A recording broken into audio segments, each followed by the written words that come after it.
You've found the Stealth Podcast. Where are you watching from? What time is it there? Subscribe and comment to support us. Thanks. Let's begin. My name is Darnell Okafor. I'm 41 years old, and I live out of a converted Sprinter van, have for about 3 years now. Home base, if you can call it that, is wherever I park on any given night.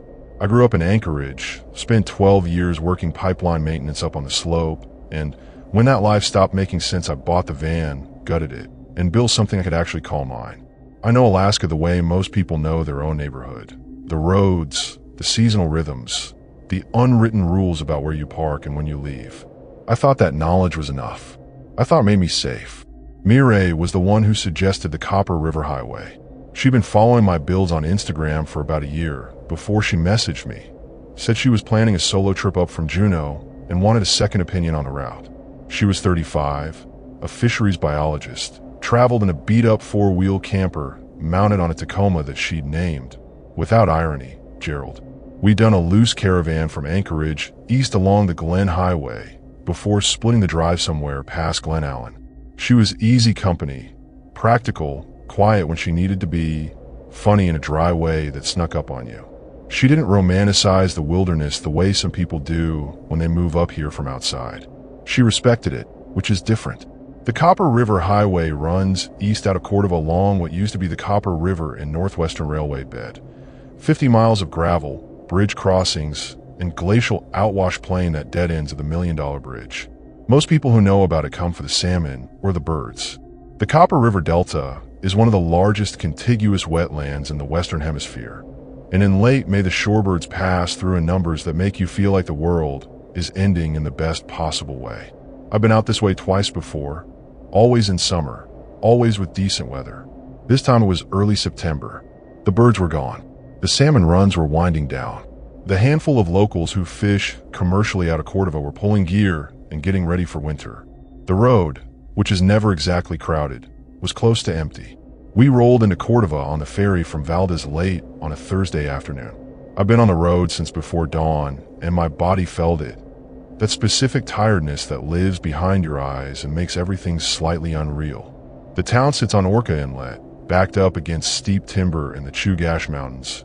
And it has that quality a lot of Southeast Alaska towns have, where it feels both completely isolated and completely self-sufficient. Like it decided a long time ago that it didn't need the rest of the world and made peace with that. We grabbed food at a place on First Street. Halibut tacos, bad coffee, good enough, and Mireille spread her topo maps on the table, and we talked through the plan. Drive the highway out in the morning, camp somewhere past the Ayak River Bridge, spend a couple of nights, turn around before the weekend. Simple enough. What I remember most about that dinner is something Mireille said near the end of it. We were talking about a section of the highway about 30 miles out, a stretch that runs close to the river through a stand of Sitka spruce that she'd read about in a birding guide. She said she'd seen something in a forum post, some fishing board, about that stretch. Someone had written that the road crew that graded the highway in August had stopped working a particular section and routed around it. No explanation given. She mentioned it the way you'd mention a minor detour, casually, as a logistical note. I didn't think much of it. Road crews reroute for all kinds of reasons. Soft ground, bridge concerns, budget. I filed it away and forgot about it before we'd even paid the check.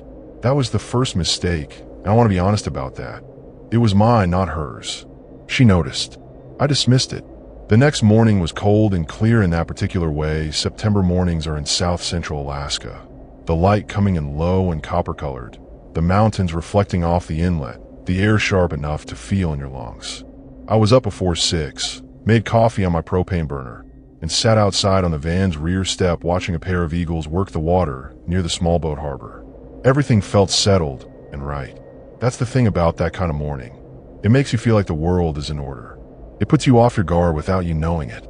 I texted my sister back in Anchorage, told her where I was headed, told her I'd check in when I got back to town on Sunday. She sent back a thumbs up and a photo of her kids at a soccer game. Normal. Everything completely normal. We left around 7:30. The highway starts just past the airport, crossing the Ayak River on a low bridge, and then straightens out across the delta. The road surface is coarse gravel, and your speed tops out around 35 if you're being sensible, a little more if you're not. Gerald was loud on the washboard sections, and I could see Mireille's camper bouncing in my rear view. We passed the Alleganic Slough pullout, where a couple of fishermen were loading a skiff, past the 20-mile pullout, past the old CRN railway grade markers that stick up along the right side of the road at intervals. The delta spread out on both sides, sedge grass gone amber, channels of glacier-brown water, a line of mountains to the north with fresh snow on the upper ridges. It was one of those landscapes that doesn't look real, like someone painted it too carefully. Around mile 22, I noticed the reroute Mireille had mentioned.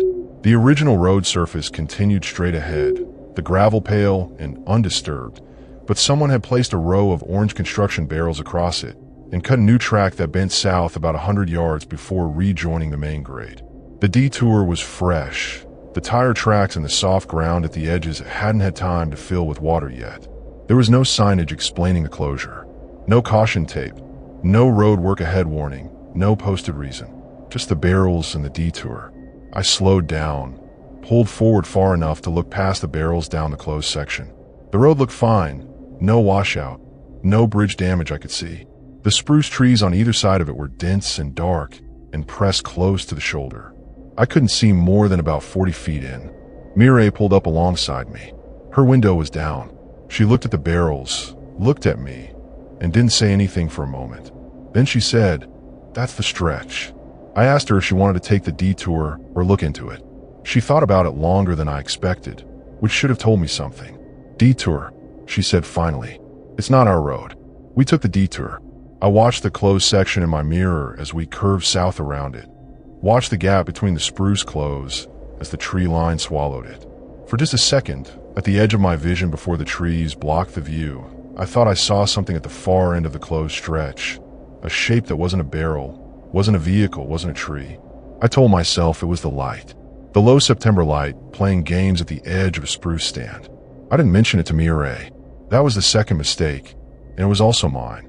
We made camp about 6 miles past the reroute, at a wide pullout on the riverside of the road, where someone had left a fire ring of stacked river stones. The spot sat on a gravel bar above the water. Good drainage, open sky, clear sight lines in 3 directions. The spruce stand was behind us to the east, maybe 200 yards back. I backed the van in, so the rear doors faced the river. Mireille parked Gerald at a slight angle off my left bumper, which we'd figured out was the best configuration for wind blocking when we'd camped together on the Glen. She was out of her truck before I'd even cut the engine, crouching at the water's edge looking at something in the shallows. When I walked over, she pointed at a line of salmon, late reds, most of them already going dark and soft with the spawn, holding in a slow eddy against the near bank. A dozen of them at least, barely moving. "Into the run," she said. There was something in her voice that wasn't quite sadness but was close to it. I put water on for more coffee, and we spent the first hour just being still, which is one of the things I genuinely love about camping with someone who also knows how to be quiet. Mireille was logging field notes on her tablet. She'd been running a citizen science project, tracking shorebird, stopover timing on the delta, and even off-season, she cataloged what she saw. I tinkered with a bracket on my roof rack that had been rattling since Glen Allen, stripped one of the bolts getting it off, and spent 20 minutes looking for the right replacement in my parts bin before admitting I didn't have it. I put a wrap of electrical tape around it as a temporary fix and told myself I'd deal with it in Cordova. I never did. By mid-afternoon, clouds had moved in from the south and the temperature dropped maybe 8 degrees in an hour, which is normal for the Delta in September, but it had the effect of making the landscape feel suddenly closer. The mountains disappearing into cloud, the spruce tree line darkening, the river going from brown to nearly black under the overcast. Around 4 o'clock, a truck came up the road from the direction of Cordova, a white F-250, local plates, moving fast enough to throw a rooster tail of dust that hung in the still air long after it passed.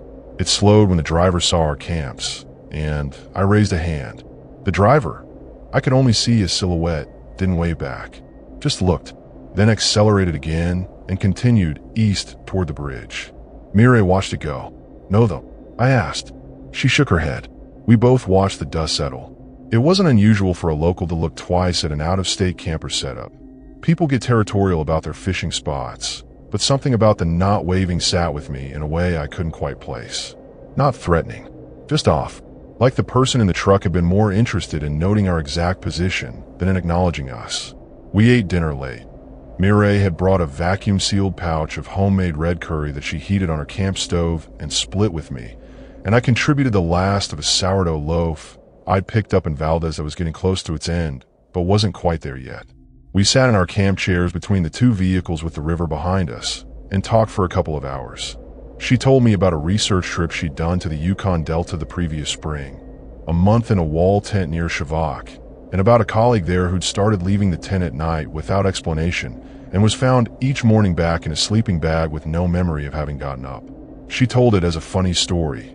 She wasn't trying to unsettle me, and we laughed about it. But later, after the laughter faded and the silence came back, I found myself thinking about what it would actually feel like to wake up and not know where you'd been. We turned in around 9:30. The cloud cover was solid by then, and the dark was complete. No moon, no stars, nothing.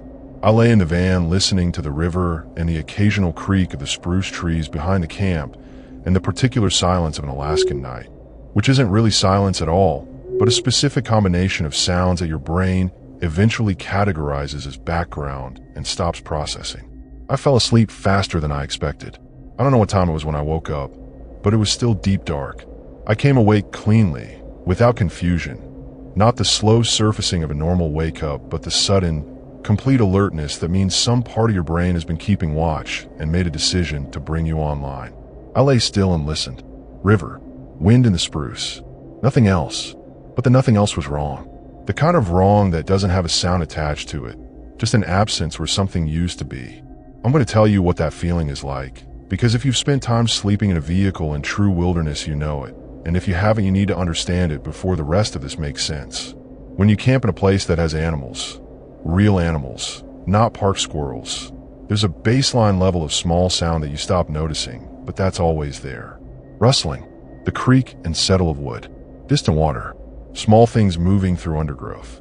When that stops, when the whole register of small sound just drops out, it means something has caused everything else to go quiet. Whatever it is, it's big enough or strange enough that every other living thing in the area has decided to stop moving and wait. I lay in my sleeping bag for maybe 5 minutes, not moving, not reaching for my phone, just listening to that specific quality of silence. And then, outside the van, perhaps 15 feet away, I heard a single sound. Not a footstep, not a branch snap, but a long, low exhalation. Like something very large letting out a breath it had been holding. I want to be honest about what I thought in that first moment. Bear. Late September, pre-dinning, looking for calories. Not uncommon on the Delta. I ran the checklist in my head. Food stored in hard containers inside the van. No cooking smells on my clothing. Doors locked. The bare protocol I'd run through 100 times without having to actually use it. But here's the thing, and I want to be precise about this because this is where I started to understand that what was outside wasn't following a script I knew. The exhalation I'd heard didn't have the wet, snuffling quality of a bear. It was too controlled, too measured. It had the rhythm of something that was choosing to make that sound rather than making it involuntarily. I know how that sounds. I know it sounds like exactly the kind of irrational middle-of-the-night reasoning that sends people spiraling. But I was completely awake, and I was certain. I reached for my phone without sitting up, keeping my movements slow and small. 2:14 a.m. I texted Mireille one word, awake, and watched the screen. A minute passed. 2. I looked at Gerald through the van side window, but without the moon, I could only see the shape of the camper against the slightly less dark sky. No light inside. I thought about the white F-250 that hadn't waved. I thought about the reroute, the fresh tire tracks, the lack of signage. I thought about Mireille's forum post, the road crew that had stopped and gone around.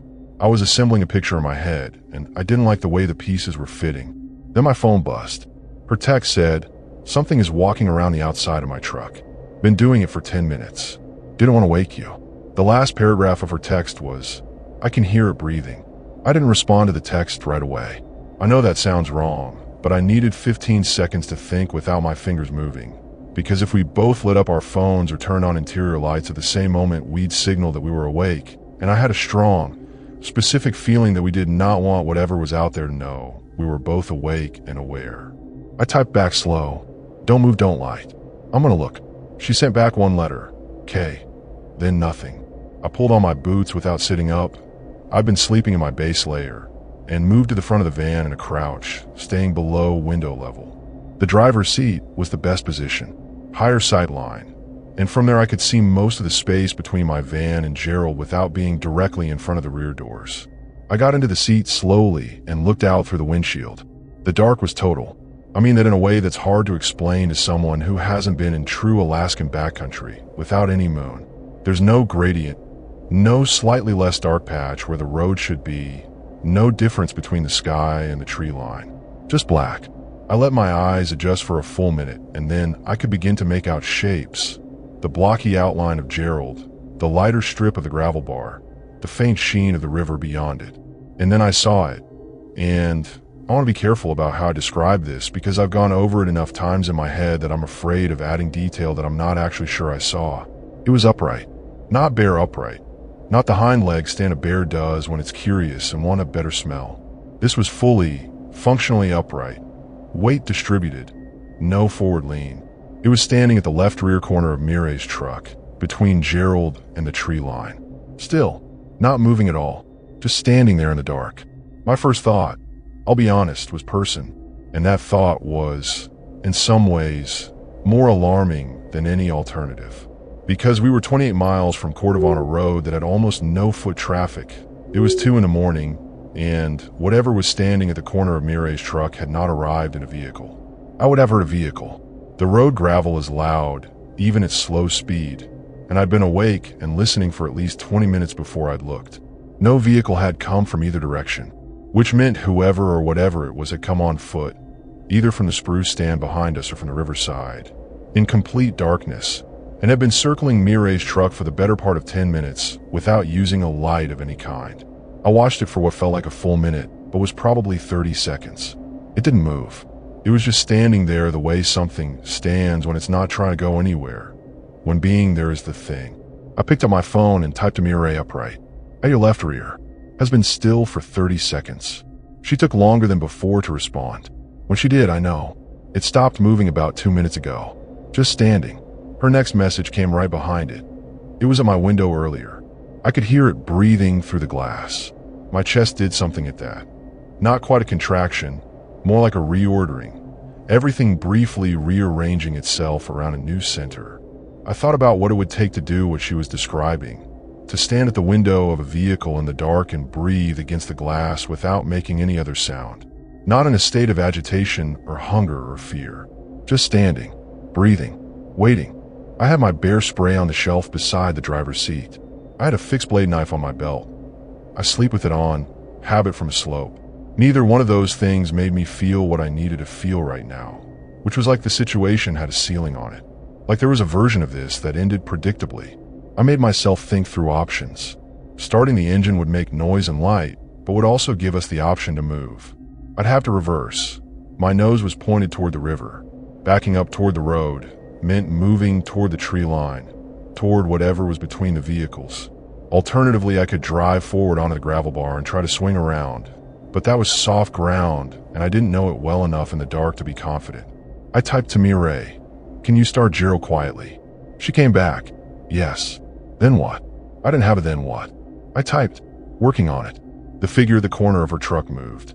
Not toward us, sideways. One slow step, from the left corner to the space directly behind the camper. Still upright. Still no sound beyond the single footfall on gravel. It moved with a deliberateness that told me it was not confused or disoriented or acting on animal instinct. It was making a decision. And then it stopped again, standing directly behind Mireille's truck, between her and the road. Between her and any direction she'd need to go if she wanted to drive out of here without reversing through the tree line. I don't know if that positioning was intentional. I told myself it wasn't. But my hands had started doing that thing where they're not quite shaking, but they're not quite still either. And I've been in enough genuinely bad situations in Alaska to know what my hand are trying to tell me when they do that. Mireille's interior light came on. Not her phone, the overhead cab light, white and flat, and from where I sat it turned the inside of her cab into a lit stage. I could see her in profile, sitting very straight in the driver's seat, one hand on the wheel. She hadn't texted me that she was going to do it. I don't think she planned it. I think her hand just moved. The effect outside was immediate. The light spilled back under the camper body and illuminated the gravel for maybe 8 feet behind the truck. The figure that had been standing there was gone. Not moved, gone. No footsteps, no sound of movement through the brush, nothing. Whatever had been, there was simply no longer there in the light. I stared at the illuminated patch of gravel behind her truck for a long time. Clean. No marks, no disturbance. The river moved. The spruce trees shifted in a breath of wind. I started my engine. The sound of it seemed enormous. More enormous than it had any right to be. I watched every window, every angle I could cover. Nothing moved in the tree line. Nothing moved on the road. I put the van in reverse and backed slowly up onto the road, then pulled forward to get parallel with Gerald. My window down, her window down. Up close, in the combined glow of our 2 running lights, I could see that her jaw was set hard and her right hand was still white-knuckled on the wheel. She looked at me and said, "I'm not sleeping here." She said it very flatly, the way you say something when the decision is already so completely made that the words are just a formality. I said, "Neither am I," and I meant it the way I meant very few things. We drove east toward the bridge, not back toward Cordova. Neither of us said why. We just both turned east, which in retrospect I've spent time thinking about. Maybe it was because going back meant passing the stretch of road with the barrels in the dark. Maybe it was something else. We drove with our high beams on and our windows partially down, and the road was empty and the spruce stands on both sides were dark, and we didn't talk on the radio until we were well clear of that pullout. When Mireille finally keyed up, she said one thing. "Darnell, that was not a bear." I didn't answer her right away. I watched the road. I thought about the deliberate, patient quality of that standing figure in the dark, the positioning behind her truck, the breathing against the glass. Finally, I said, "No, it wasn't." Neither of us said anything after that for a long time, and the road unspooled ahead of us in the high beams, and the delta was enormous and dark on both sides, and the mountains we couldn't see were up there somewhere behind clouds. The $1 Million Bridge sits at the end of the highway, 2 spans of the old Copper River and Northwestern Railway crossing the river where it squeezes between Childs Glacier and Miles Glacier. One of the spans dropped in the 1964 earthquake and was pushed back into rough alignment in 2005. Good enough for vehicle traffic if you cross it slowly and pay attention. At 3 in the morning, it was the loneliest place I'd been in a long time. We parked on the viewing pullout on the near side of the bridge, angled so both vehicles could see the road behind us. Not ideal. The spruce was thick along the west side of the pullout, and if something came out of that tree line, we'd have almost no warning. But the alternative was driving back through the dark, and neither of us was doing that yet. We left our engines running. Mireille climbed out of Gerald and came to my passenger window. She was carrying a handheld VHF radio and her bear spray. She had her headlamp on. Her face in the red light setting was calm in the way I've seen people get calm when the shock has worked through them and they've come out the other side into something more functional. She told me what had happened from her side more completely than she'd been able to text. She'd woken up around 1:50, also clean, also sudden, same as me. She'd heard the footsteps on the gravel first, a slow circuit of the truck, not heavy enough to be a large bear and too patterned to be anything random. Then the breathing at her window. She said it had lasted about 4 minutes at the window. Slow, even breaths. Not the breath of something excited. The breath of something that was completely relaxed about what it was doing. That detail did something to me that I'm not going to be able to explain adequately. The relaxation of it. I got out a paper map. I know, but I've kept paper maps since my pipeline days and I will keep them until I die. And we looked at the highway from both directions. The closed section with the construction barrels was at mile 22, about 6 miles west of where we'd camped. The pullout where we'd spent part of the night was around mile 28. Whatever had been at our camp, if it had come from the direction of that closed section, had covered 6 miles on foot in darkness on a gravel road in less than, we tried to work out the timing, maybe 5 or 6 hours, if it had started moving after the road crew had put those barrels up in August. That didn't make any kind of literal sense, and I wasn't suggesting it did. But the geography kept pulling me back to that closed stretch, the way a bruise pulls your thumb back even when you know it's going to hurt. Mireille asked me if I had any kind of emergency contact protocol. I told her about the text to my sister, the plan to check in Sunday. She nodded and said she had something similar.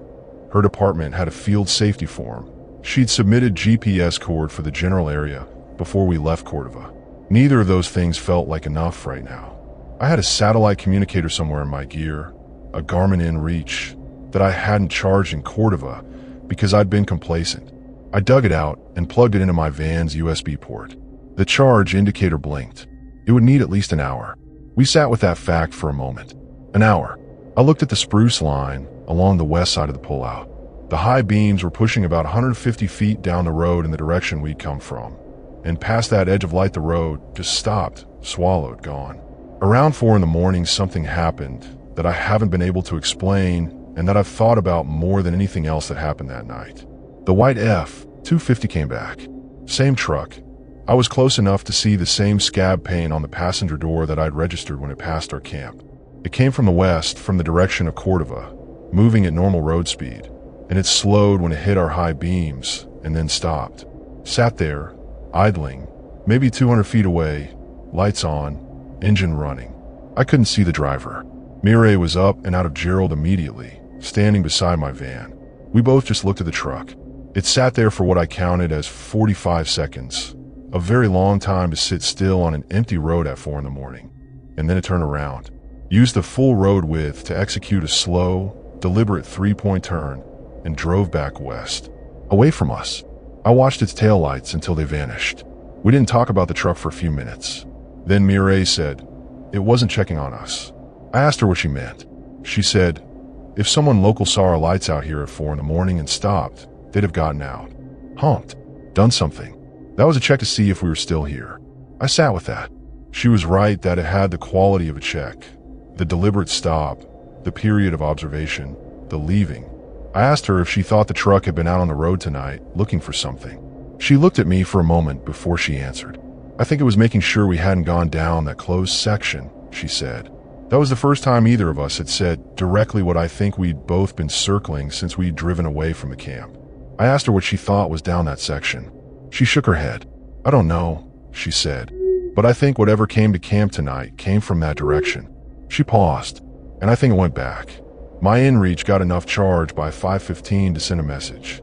I sent a non-emergency check-in to my sister, just a GPS ping with a note that said change of plans, not sleeping, where I said, we'll call when back in Cordova. She wouldn't see it until she woke up, but it was something. Mireille tried her VHF on the emergency channel and got static. Too far out for the marina.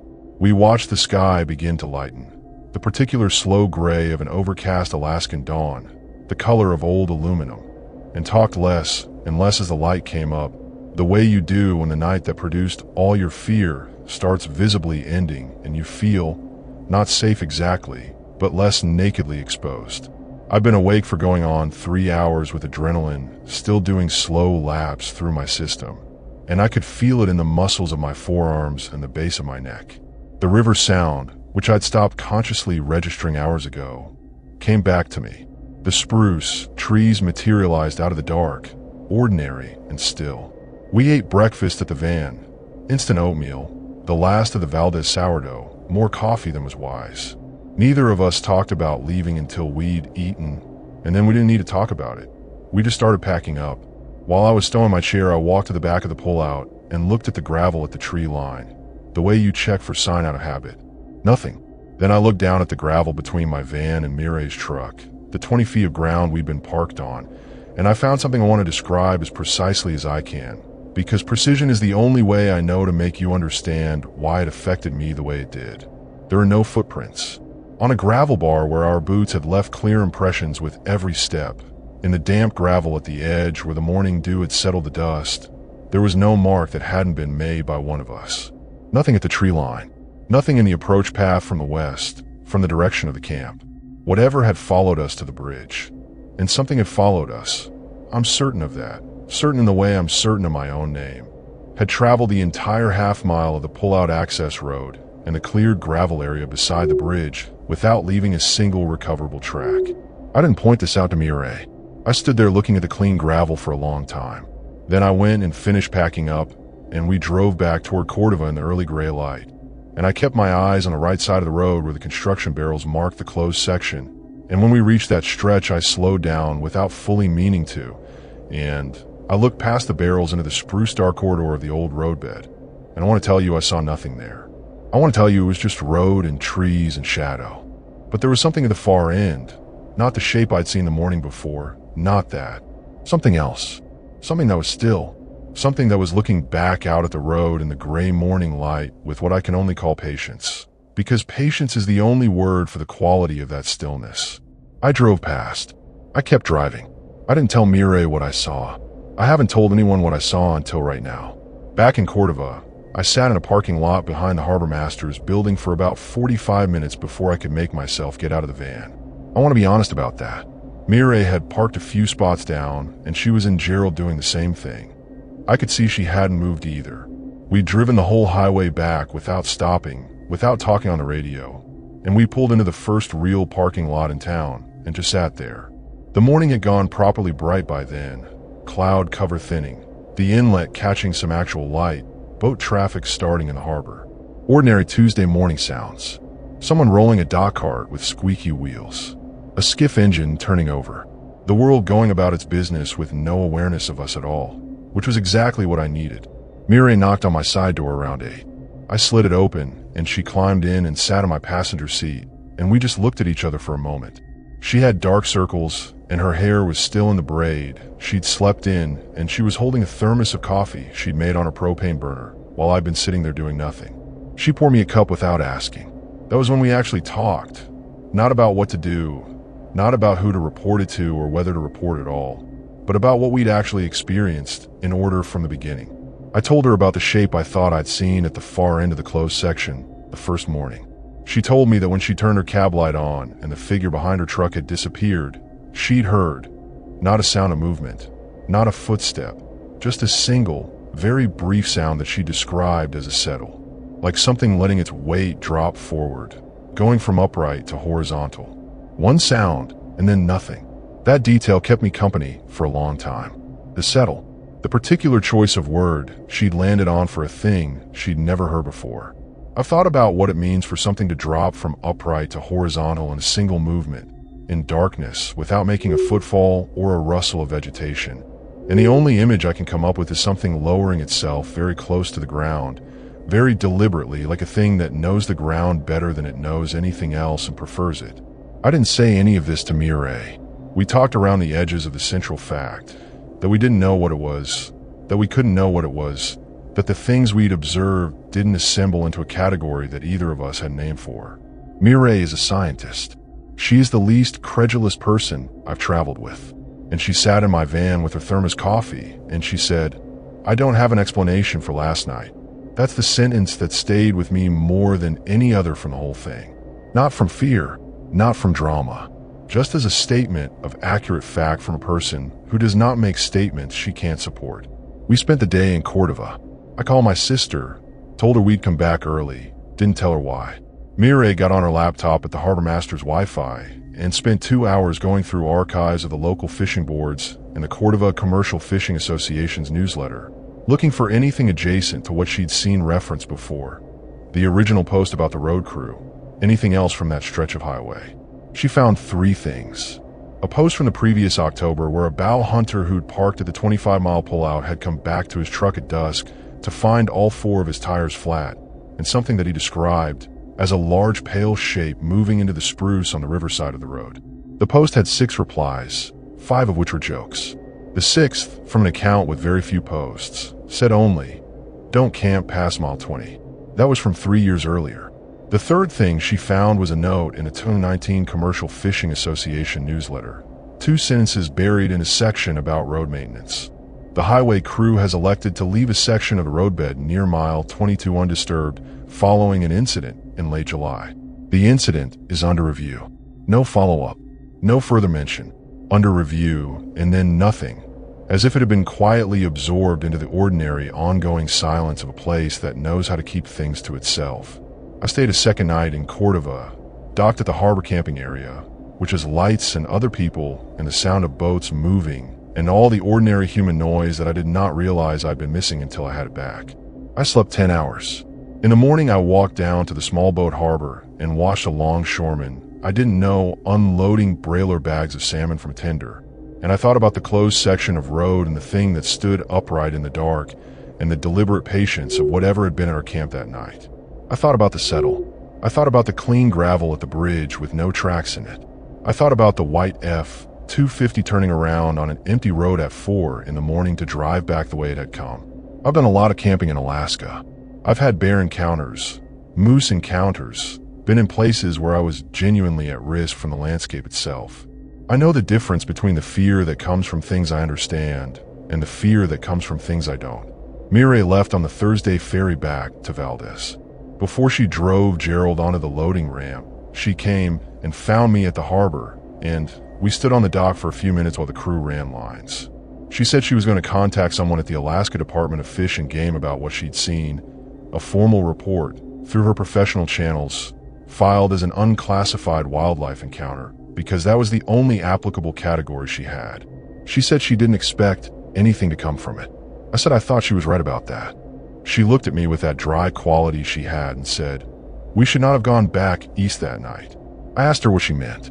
She said, "When we left camp, we drove east, toward the bridge, instead of back toward town. We drove deeper in." I hadn't thought about it in those terms until she said it. "We drove toward it instead of away," she said.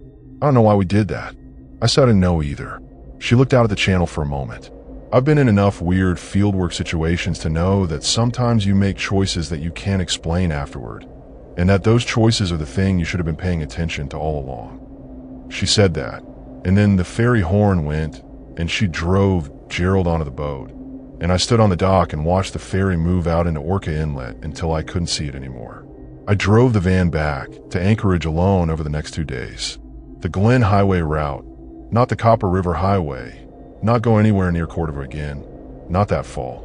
I've been out there once since the following June, and I drove the whole highway without stopping, windows up, in the middle of the day with full visibility in every direction. And when I reached the construction barrels at mile 22, they were still there, and the detour track had been graded into something more permanent, like they'd accepted that this was just where the road went now. I looked at the closed section as I drove past. The roadbed was fully grown in, tall fireweed and alder pushing up through the gravel, which normally takes at least 3 to 4 years of no maintenance. Those barrels had only been up since August. I'm not going to tell you what that means. I don't know what it means. I drove past, and the delta was beautiful and enormous around me, and the river ran brown and cold, and somewhere behind me in the spruce and the sedge grass and the dark water channels, something that I never saw clearly and never want to see clearly was going about whatever it goes about, in whatever way it does, patient the way something is patient when time means nothing to it. I haven't taken anyone back to the Copper River Highway since.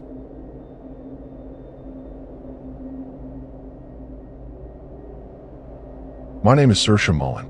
I'm 38 years old, and I'm from Sitka, Alaska, born there, mostly raised there, left at 22 for nursing school in Anchorage, and came back at 29 when my mother got sick and never quite found a reason to leave again. I drive a converted Ford Transit that I've had for 4 years. It's nothing fancy, a fixed bed in the back, a small propane setup, water tank under the passenger seat, enough storage that I can do 2 or 3 weeks without resupplying. I take it out when my shifts allow, which is less often than I'd like. Nursing in a small Alaskan town means you are always, in some background sense, on call. There's never enough of you to go around, and you carry the weight of that even on your days off. The van is how I put that weight down for a little while.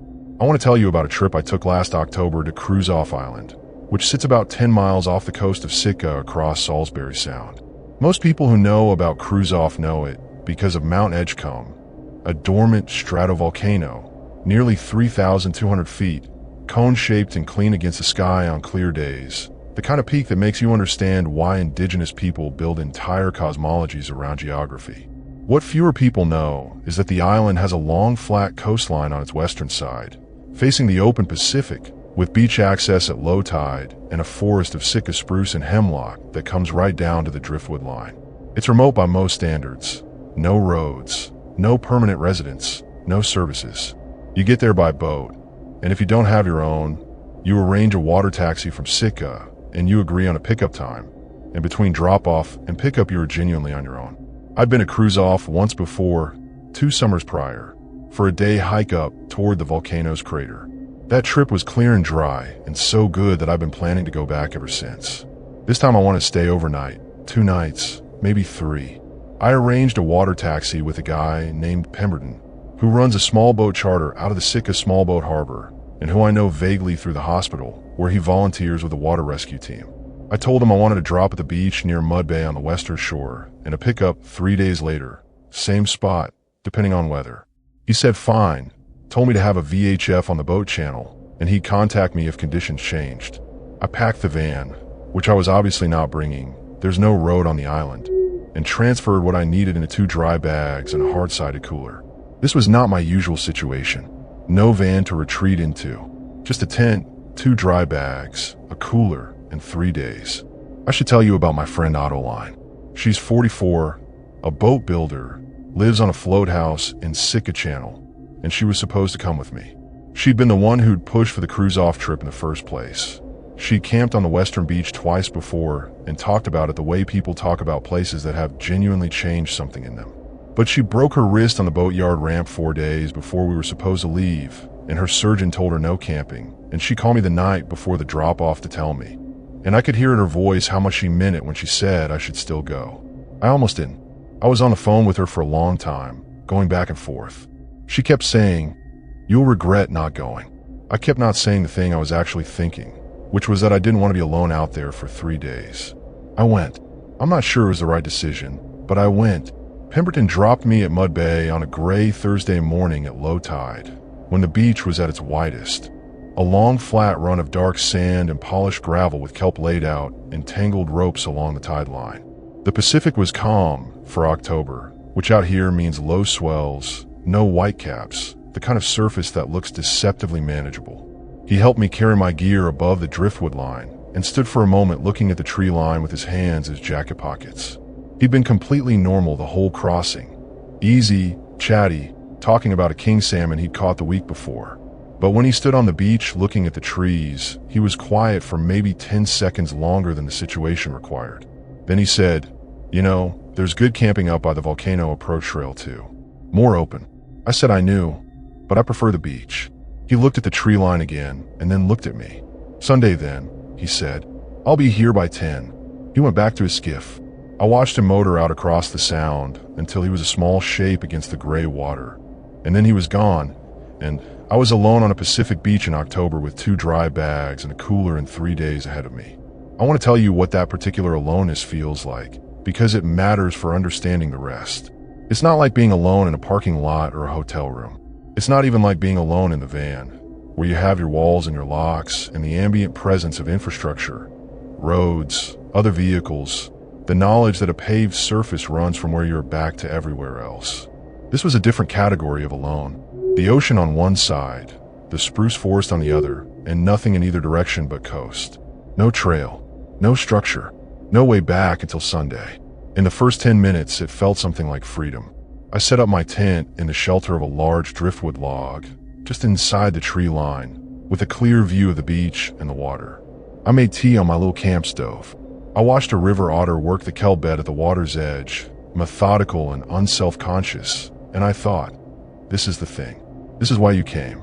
By late afternoon, the light had gone flat under full overcast, and a wind was coming off the Pacific that had real teeth in it. October on the outer coast, which is no joke. I got into my sleeping bag for warmth and read for a while. And the ocean sound was enormous. The way open coast sound is enormous, a constant that you can feel in your sternum. I ate dinner early, a dehydrated meal, not my best camping culinary moment, but efficient, and I watched the tide come in. The Pacific tide on this coast is dramatic. In 6 hours, the wide beach of the morning became a narrow strip, and the logs I'd been walking on were half submerged. The forest got darker as the light went. I checked my tent stakes, triple-checked the site elevation above the high tide line, and at 9 o'clock I decided to go to sleep. Nothing had happened. Everything was normal and right. The last thing I noted before I zipped the tent was that the wind had dropped and the ocean had gone to a low, even swell, and the night was quiet enough that I could hear individual waves rather than the continuous roar. I woke up at some point in the deep dark. I'd left my watch in a dry bag and couldn't see my phone screen clearly, with the absolute certainty that something was standing on the beach directly in front of my tent. Not moving along the beach. Not passing through. Standing. Facing me. I lay in my sleeping bag and listened. The wave sound. The tick of my tent fabric in the occasional breeze. And then, right at the threshold of audibility, the place where sound and imagination share a border, a sound I could not identify. Not animal. Not mechanical. Something low and intermittent, with a rhythm that felt almost, but not quite like something intentional. I lay there for a long time, not moving, not deciding anything, just listening to it, with the ocean doing what the ocean does behind it, and the forest behind me doing nothing at all. That was when I realized the forest behind me had gone completely silent. Here's the thing about the outer coast of Cruzoff Island in October. It should not be silent. The forest that comes down to the driftwood line is old-growth Sitka spruce and western hemlock, and old-growth in southeast Alaska is alive in the dark in ways you feel before you understand. Squirrels. Thrushes gone to roost but still shifting. The soft implosion of a cone falling. Wind pulling at the canopy even when the surface air is still. I'd fallen asleep to a low, steady forest sound that I'd cataloged and dismissed, the way you do with white noise you trust. That sound was gone. Not diminished, gone. And in its place, nothing. A specific textured nothing that pushed against my ears the way pressure does. I sat up inside my sleeping bag and found my headlamp and held it without turning it on. The low intermittent sound from a beach was still going. I try to characterize it more precisely now that I was fully awake. It wasn't breathing, wasn't clicking, wasn't anything I had an existing file for.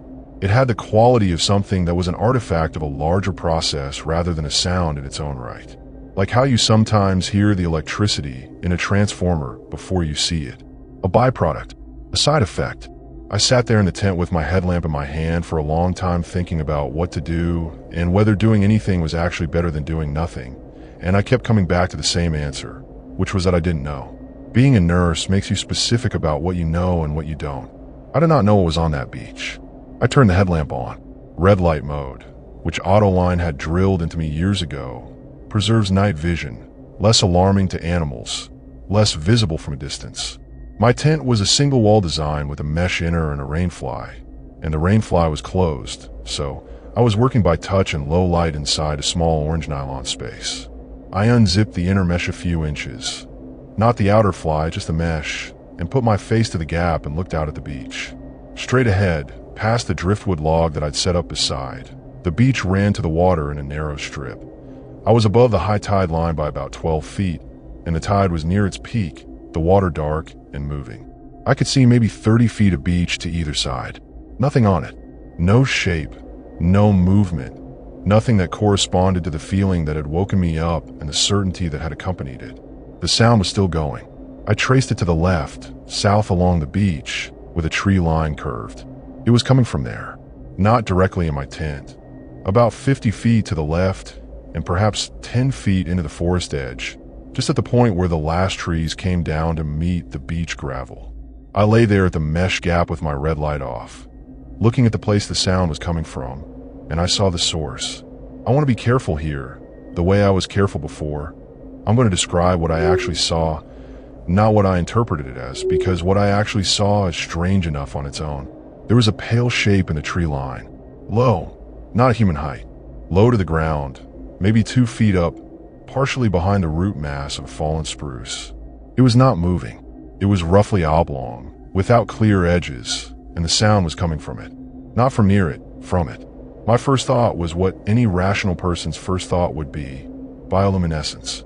There are bioluminescent fungi in old-growth forests, ghost fungus, foxfire, and they can produce a faint cold light.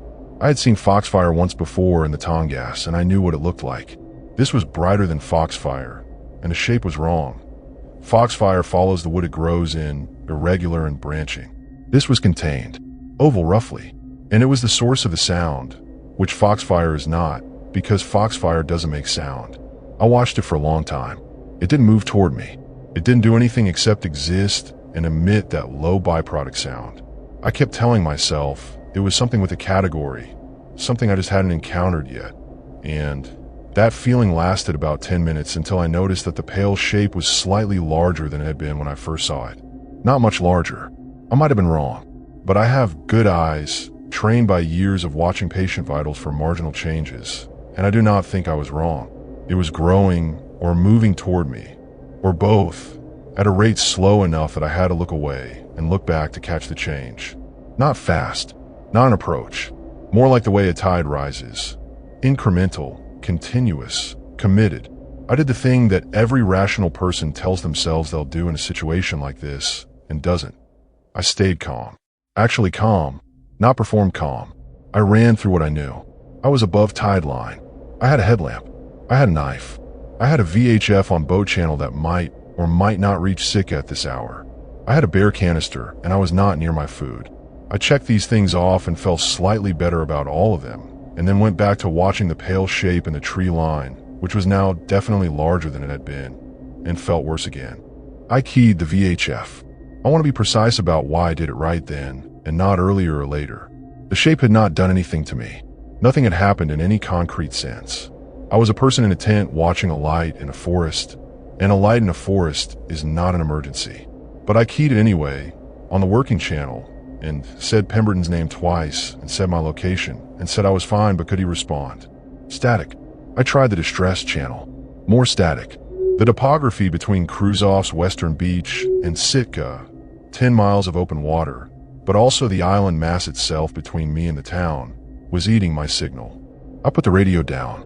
The pale shape in the trees was now large enough that I could no longer convince myself it was fungal. The wrong shape, the wrong behavior, and still that sound, closer now, at the boundary between hearing and sensing. I unzipped the fly.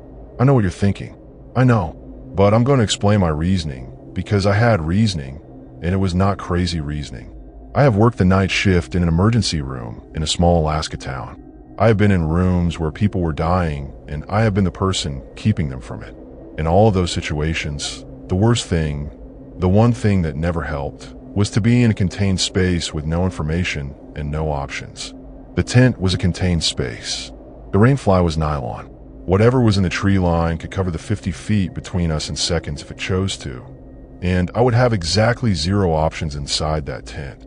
Outside, I had the beach, I had the driftwood, I had sight lines and open ground. I came out of the tent low, headlamp in one hand, knife unsheathed in the other, and stood up straight in the cold October air and looked at the tree line. The pale shape was gone. The forest sound had come back, not gradually, not incrementally, all at once like a switch thrown. Squirrels, wind, the small movements of a living forest at night. I stood on the beach gravel in the October dark with the Pacific in my back and the spruce trees in front of me, and my heart doing something complicated inside my chest. And the ordinary nighttime forest was all around me, and the beach was empty, and the place in the tree line where the shape had been was just dark and root mass and spruce bark. I stood there for a long time. Eventually I sat down on the driftwood log. I didn't go back inside the tent. I sat on the log with my back to the ocean and watched the tree line until the sky started to lighten, which was a long time from then, and I want to tell you it was the longest set of hours I've ever spent, and I've sat with dying people through the night, and I mean it. Dawn on the outer coast comes gray and gradual and salt-smelling, and when enough light existed that I could see the forest properly, I walked to the place in the tree line where the shape had been. The root mass was a large one, spruce blowdown, probably 100-year-old tree, the root plate still mostly intact and draped with moss and fern. I looked at it for a long time and found nothing I could point to.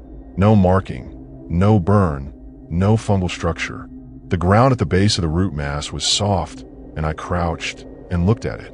Something had been resting there, or dragging through. The moss and humus were compressed in an irregular area roughly 2 feet across, and the compression was deep enough that the color was different. Darker, flattened, the texture gone. Not a distinct print, not a shape I could name. More like something had been there the way water is somewhere for long enough to leave a stain. I went back to the tent and made coffee and sat in my camp chair and looked at the ocean, and I thought about calling Pemberton. My VHF range was poor, but if I went up the beach to the headland to the north, I might get line of sight to Sitka. I thought about that for a while. I thought about what I would say. Something in my force last night. Not sure what. Can you come early? I could hear how that sounded. I could hear Pemberton's specific silence on the other end of it. I'm not a person who asks to be rescued from uncertainty. That is not a personality trait that nursing encourages. I made a second cup of coffee, and I waited for the reasoning to settle, and it settled, eventually, into one more night. I would stay one more night. If it happened again, if the shape came back, I would hike to the headland and call for pickup. That was the plan. The day was genuinely good. I want you to know that, because the story I'm telling has a shape that might make you think the whole trip was dread, and it wasn't.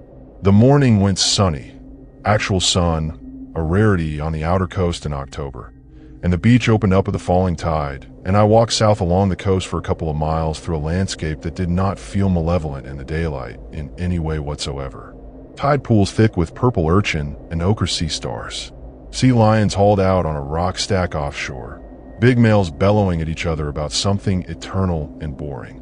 The volcano was visible to the northeast, its cone clear and sharp above the spruce, the snow line starting about 2/3 up. I took photos for Autoline. I ate lunch, sitting on a flat boulder above a kelp bed, and felt like myself. The night felt like something that had happened to someone else, in the way that the 3 a.m. version of any fear always feels like someone else's problem in the daylight. What changed in the afternoon was the smell. I noticed it around 3 o'clock, walking back north along the beach toward camp. It was coming from the forest side, not from a specific location where the shape had been, farther north, somewhere in the tree line between my camp and the headland. The smell is the hardest part to explain because I want to describe it accurately without overstating it. It was organic, wet, the specific low-register quality that you associate with things in decay, but that wasn't quite what it was. It had an underlying note that decay doesn't have, something more active, more chemical. A working smell, if that makes any sense, like something biological in process. I slowed down and tried to locate the direction more precisely, and the direction was toward a section of beach where the forest pressed closest to the tide line, a low spot where the big trees gave way to alder and the ground was probably wet year-round. I stopped at the edge of the low section and looked in. I could see maybe 15 feet into the alder tangle before it went too dark to read. Nothing moved, but the smell was strong enough here that I put my arm across my lower face, which is a completely involuntary hospital brain thing to do when you encounter a smell at a certain threshold. I stood there for a moment and looked, and then I made a decision that I would not go in. Not because I was afraid, or not only because I was afraid, but because there is a version of curiosity that is functionally indistinguishable from recklessness, and I have seen enough of its results to respect the difference. I went back to camp. I noted the location on my phone's GPS. I told myself I would radio it in when I got back to Sitka and let someone more equipped than me deal with it. That evening, Autoline managed to reach me on the VHF. She'd been trying from her float house with a more powerful radio, knowing my signal would be marginal. The connection was bad, but intelligible. She asked how it was going. I told her about the sea lions and the volcano view and the tide pools. I did not tell her about the night before. I don't know exactly why. Partly because the connection was poor and the explanation was complicated. Partly because I was still in the middle of it and I didn't want to make it real by saying it out loud to someone who cared about me. She told me her wrist was less painful and that she was already planning the next trip. I said I'd book it. The VHF crackled and dropped out, and then she was gone, and I was back to the beach and the ocean sound and the smell that had faded while I was talking, as if something had moved away. Darkness came fast, the way it does in October at this latitude. By 6 o'clock the beach was black, and I was inside the tent with my lantern on and my dinner done. And I was doing the thing you do when you're genuinely dreading nightfall. Keeping busy, making lists, doing tasks that don't need doing just to keep the hours moving. I reorganized one of my dry bags twice. I read the same page of my book 3 times without retaining a word. I checked my VHF. I checked the tent stakes again. And then, at some point around 8, the smell came back. Came to camp this time, not from up the beach. Came to camp from the south, from the direction of the root mass, where I'd found the compressed moss that morning. I turned off the lantern. In the dark, I lay on my back and breathed through my mouth, which does not eliminate the smell, but reduces it, and I listened to the forest. The forest was quiet again, not the complete silence of the previous night. Some sound remained, background, but the upper register of forest noise, the small active things, had dropped out again. What I heard instead, after perhaps 5 minutes of listening, was the same low intermittent sound as before, but closer, appreciably closer. Not from the tree line, but from the driftwood log directly outside my tent door. 6 feet away, the log I'd been sitting on at 4 in the morning. The sound was coming from the other side of it, from the strip of beach between the log and the water. And it was not alone. There was a second source, to my right, at the north end of the driftwood line. And after I'd been lying there identifying those two sources for about 30 seconds, I heard a third from directly behind the tent from inside the forest. 3 sources. Same sound. Different directions. Not simultaneous. Offset. The way a call and response is offset.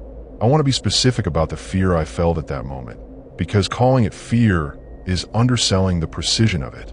It wasn't panic. It wasn't the animal rush of adrenaline that comes with a sudden shock. It was a clean, structural understanding that the situation had changed in a specific way, from one point of uncertainty to 3, distributed around my tent at distances of roughly 6 to 30 feet. That kind of fear works differently. It doesn't make you want to run.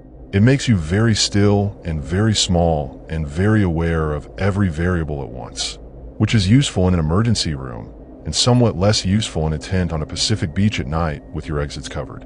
I thought about the VHF and ruled it out. Keying the radio meant making a sound, and I did not want to make a sound right now. I thought about the headlamp. Same problem.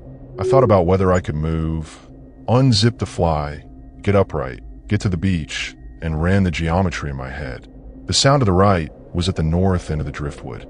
The sound in front was directly at the log 6 feet from the tent door. The sound behind was in the forest. If I came out the front, I'd be between the log and the tent, facing whatever was at the log from a distance of 6 feet, with the forest source behind me. Not good. There was no side exit on this tent. I lay there and ran options and kept coming back to the same conclusion, which was that the only thing I could do that had a reasonable probability of being the right thing was nothing. So I did nothing. For a long time. The 3 sounds continued, not getting closer, not getting farther, maintaining their positions with what I can only describe as patience. A patience that implied awareness, that implied a reason to stay where they were, which implied they knew I was in the tent, which I had known from the previous night, but which became very concrete lying there between those 3 sound sources in the dark. They knew where I was. Whatever they were, there were 3 of them, and they knew exactly where I was. I breathed through my mouth and kept my hands flat on my sleeping bag and thought about Autoline and her broken wrist and whether I would tell her what had happened here if I got back to Sitka. And then I corrected myself when I got back, not if, and the correction helped more than it should have, because the difference between if and when is the difference between a spiral and a through line, and I chose the through line. An hour passed. The 3 sources maintained position. I know it was an hour because I finally found my watch at the bottom of my sleeping bag. 1 full hour of those sounds holding their positions around my tent, and I lay there the entire time, and I want to say it was the longest hour I've experienced, and it wasn't actually, I've had longer in the ER, but it was a different kind of long. At the end of the hour, 2 of the 3 sounds stopped. The front source and the right source, together, at the same moment, like something cut. The forest source behind the tent continued for another minute or 2. Then 2 stopped. The forest came back with a sound, the full register, immediately, all at once, the way it had the previous night. I lay still for another 20 minutes before I believed it. When I was certain enough, I turned on the headlamp and unzipped the tent and came out fast, standing immediately, headlamp sweeping. Beach clear. Driftwood log. Nothing. Tree line dark and ordinary. I went north along the driftwood line to the right side source location and found nothing on the gravel. I went to the log and looked at the beach side of it. The log was half buried in sand and gravel, and on the exposed upper surface on the section facing the tent, there was something I spent a long time looking at. The bark on the upper surface of the log had been, I want to find the right word, worked. Not cut or gouged. Not clawed in any pattern I recognized from bear or anything else. Compressed is the closest I can get. The surface had been pressed, evenly, over an area about 18 inches long, as if something had rested on it with sustained weight and warmth. The bark in that area was still faintly warm when I put my palm flat against it. Something had been sitting on that log, 6 feet from the door of my tent, for at least an hour. I sat down in the sand beside the log and put my headlamp off and looked at the ocean for a while. I thought about all the things I could be wrong about, Everything I was attributing to something unknown that might have an explanation I wasn't thinking of. I did that exercise seriously and thoroughly because I believe in it as a discipline. I got to the end of it and I still had the same items on my list. The pale shape and its growth, the compressed moss at the root mass, the smell with its chemical undertone, 3 simultaneous sound sources at coordinated positions, and the warm pressed bark on the log. None of those things resolved into something I had a name for. I'm going to tell you that honestly and not dress it up. I ran the rational checklist as carefully as I could, and I got to the end of it without a resolution. That is a specific feeling. Not panic, not irrationality, just a clean, factual acknowledgement that the situation exceeded my information. In the morning, I hiked to the headland. It took 40 minutes on rough beach, and the last section required some scrambling. From the top, I had full line of sight across the sound, and my VHF connected on the first try. The signal quality was not great, but it was a working connection. I called Pemberton. He answered fast. I told him I needed pickup that morning, not Sunday, and I gave him a weather report from the headland and said the beach was accessible. He asked if I was all right. I said I was fine, just changing plans. He said he'd be there in 2 hours. He said it without asking any follow-up questions, which at the time I appreciated and which later I thought about more carefully. The fact that he didn't ask why, that the request for early pickup from Cruzoff's Western Beach was not apparently surprising to him, the way it might have been if this was the first time he'd received such a request. I went back to camp and broke it down. Fast and efficient, the way I tear down in the ER when a situation resolves and you need the room for the next one. Tent, sleeping bag, stove, cooler, everything into the dry bags. I was at the beach with my gear stacked above the tide line, a full 40 minutes before Pemberton arrived. While I waited, I walked back to the section of low alder where I'd smelled the smell the previous afternoon. The smell was gone. I looked into the alder tangle from the beach, same angle as before, and in the daylight I could see farther, maybe 25 feet before the light failed. There was something in there, at the edge of the visible, pale, formless, resting low, not moving, too far and too obscured for me to say anything definitive. I stood there looking at it for a long time, and it didn't move, and then I heard Pemberton's skiff engine in the sound and I went back to the beach. He ran the skiff up on the gravel, and I handed him my gear, and he stowed it without comment. I climbed in. He pushed off and throttled up, and we were moving out through the kelp bed before I was even fully settled. The island receded behind us. I watched the beach go, the driftwood line, the tent site, the tree line above it, the low section of alder with the smell and the pale shape inside it, all of it shrinking as we crossed the sound. I looked at the back of Pemberton's head. After maybe 10 minutes on the water, without turning around, he said, "How many nights did you spend out there?" I told him 2. He nodded once and didn't say anything else for the rest of the crossing. When we pulled into the Sitka small boat harbor and he was tying up and I was unloading my gear onto the dock, I asked him directly, "Has anyone had a problem out on the Western Beach before?" He tied off the bow line.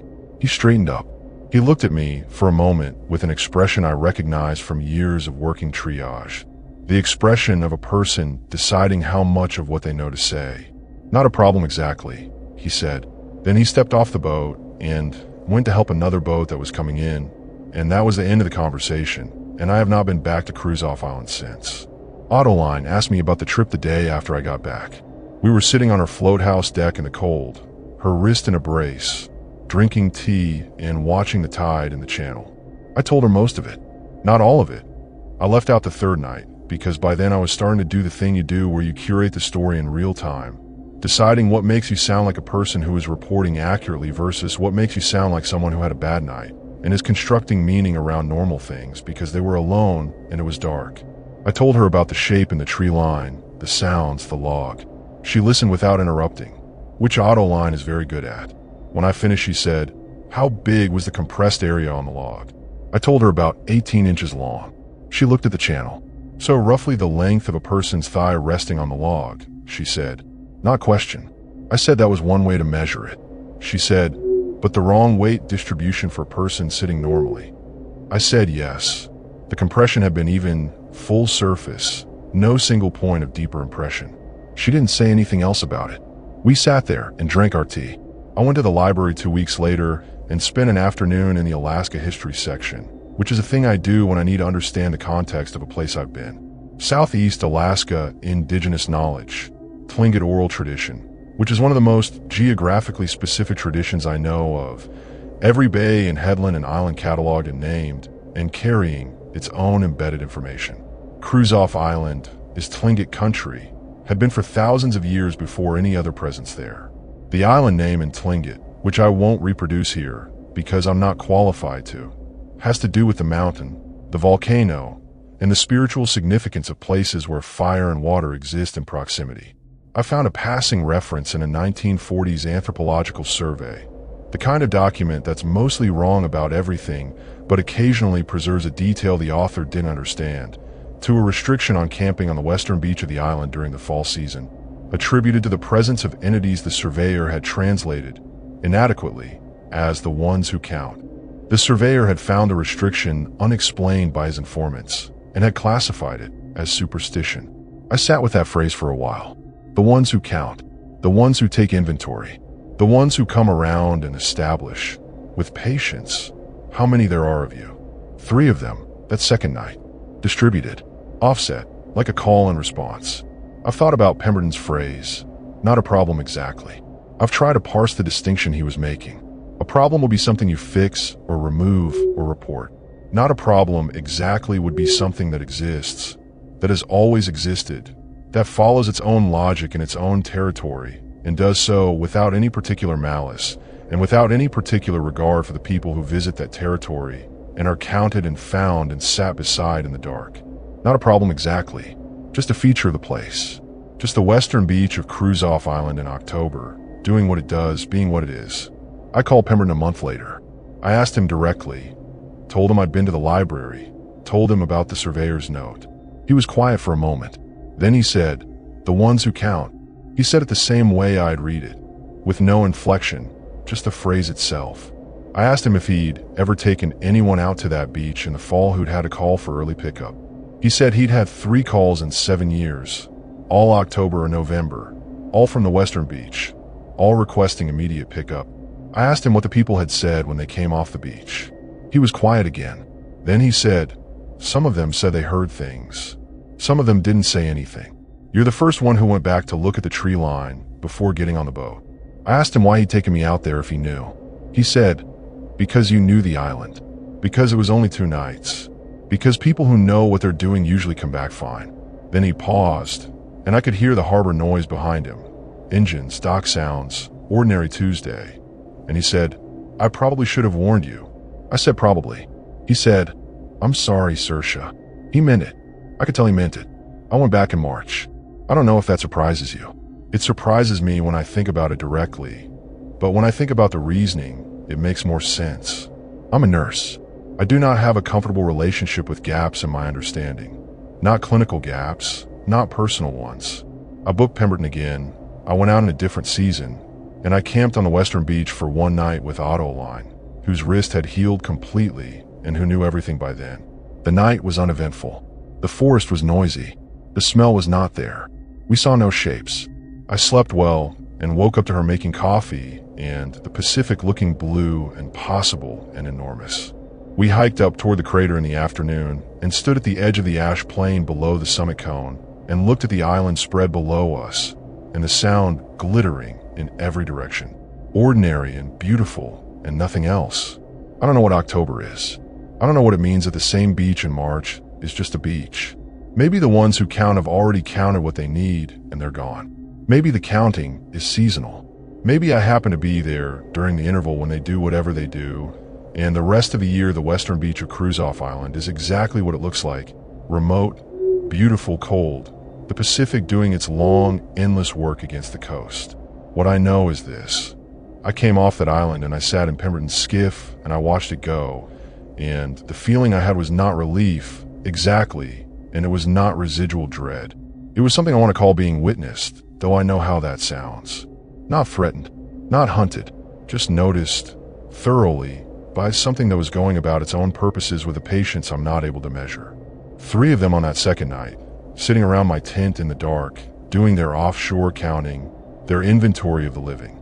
I was one person in a tent on a beach in October, alone, and they came and established that fact, and then they went back to wherever they go, and I packed my tent, and Pemberton's skiff came over the flat October water, and I went home.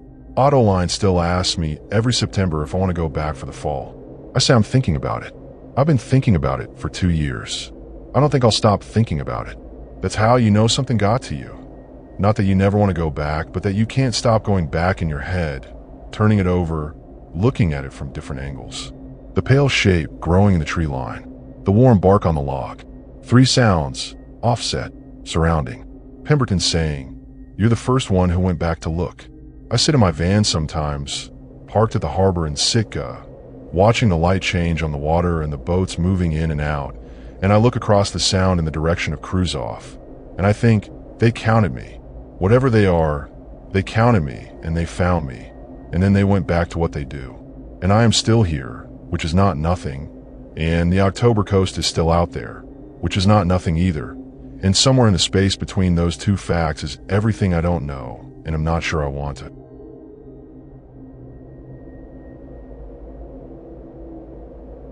My name is Callum Bryce. I'm 47 years old, and I live in Fairbanks, Alaska, have for going on 19 years, which means I've outlasted 3 marriages, 2 careers, and more winters than I care to count precisely. I work as a heavy equipment mechanic, mostly servicing the kind of machinery that keeps mines and remote operations running in country that would eat a lesser machine alive.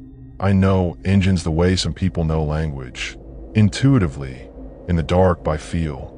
My rig is a converted ambulance, a 1999 International diesel that I bought off the North Star Borough Fire Department for $8,000, gutted to the box, insulated to R40, and rebuilt over 18 months into something that runs at -40 without complaint if you know how to manage the fuel system and keep the block heater plugged in when you stop. In Fairbanks, the van isn't a lifestyle choice. It's a practical response to rent. The other person in this story is my younger brother Fergal, who is 44 and who has the specific stubborn intelligence of someone who has never been wrong about anything and knows it. He's a surveyor, works mostly for the state, and he drives a camper-converted Chevy Express that he calls the Situation, for reasons that change depending on who he's telling the story to. Fergal and I are close in the way that people who have shared difficult childhoods are close. Not always comfortable, not always kind, but load-bearing, the way a wall is load-bearing even if you'd redesign it given the chance. We do a winter trip together most years. It started as a way of getting ourselves through the worst of February, which in interior Alaska is less a month and more a sustained personal insult. We go somewhere remote, we camp in the cold, we remind ourselves that we're capable of being uncomfortable and surviving it, and we come home and the rest of winter seems manageable. It works. It's not glamorous, but it works. This was February 2 years ago. We talked about going to the White Mountains, a recreation area northeast of Fairbanks with groomed trails, a couple of public use cabins, good terrain. Fergal had done it twice before and kept saying it was worth the drive. I've been meaning to go for years. We planned to take the Wickersham Dome trailhead out of the Elliott Highway and run east into the range on a section that had been groomed by Snow Machine earlier in the season. The plan was simple. Drive the Elliott north out of Fairbanks, turn off at the Wickersham Dome pullout, camp 2 nights somewhere in the first 15 miles of the trail, come back out Sunday. Simple enough that I didn't spend much time examining it, which is the kind of simplicity that has a way of becoming complicated. The Elliott Highway in February is a specific experience that I should describe before anything else, because it matters. It's a 2-lane road, mostly paved, partially not, that runs north out of Fairbanks toward the Brooks Range, 152 miles to its junction with the Dalton. In summer, it's a decent drive through boreal forest and ridgeline. In February, it is something else. The road ices hard and stays ice from November to April, and the interior cold at that time of year. We're talking ambient temperatures anywhere from -10 to -50, depending on the week. Creates conditions that a road surface handles differently than any other material. The ice is not uniform. It has layers. It has memory. It will hold you for 50 miles and then decide, without apparent reason, that this is the place. I've driven it in good conditions and bad, and I have never fully trusted it, which I think is the appropriate attitude. We left Fairbanks on a Friday morning at 7. The temperature was -22, which is cold enough to feel in your sinuses immediately when you step outside, but is for Fairbanks in February, not noteworthy. My rig started on the first try, which it always does if I've kept the block heater on. Fergal pulled up behind me in the situation, and we idled for 10 minutes to let the engines come up in temperature. You do not drive a cold diesel hard in that kind of cold. Not unless you want to spend the afternoon explaining your choices to someone with a tow truck. We ran in convoy out the Farmer's Loop, picked up the Elliott heading north, and the town fell away behind us, and the spruce got big and close on both sides, and the road went white. The drive to Wickersham Dome is about 60 miles. We made it in about 2.5 hours, which is reasonable for winter Elliott conditions. There were a couple of patches of hard overflow ice in the low sections near the Talovana River crossing, and one section where Moose had decided the road was a reasonable alternative to breaking trail through the spruce and was taking up most of the lane and could not be persuaded otherwise for about 10 minutes. Ordinary. We pulled off of the Wickersham Dome trailhead around 9:30, which is when a February morning in the interior finally stops being pitch dark and starts being the specific blue-gray that passes for daylight. We got out and stood in the cold and looked at the trail, which had been groomed maybe 10 days earlier and had gotten some additional snow machine traffic since. The tracks were layered, older pack underneath, fresh soft over top. Fergal had a topo and a marked route, a loop that would take us east across a series of open ridges, down into a creek drainage, and to a clearing he'd identified from previous trips as a good camp spot.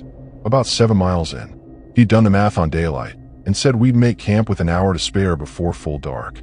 I trusted his numbers, Fergal surveyor, and we loaded our gear into Polk sleds and started down the trail.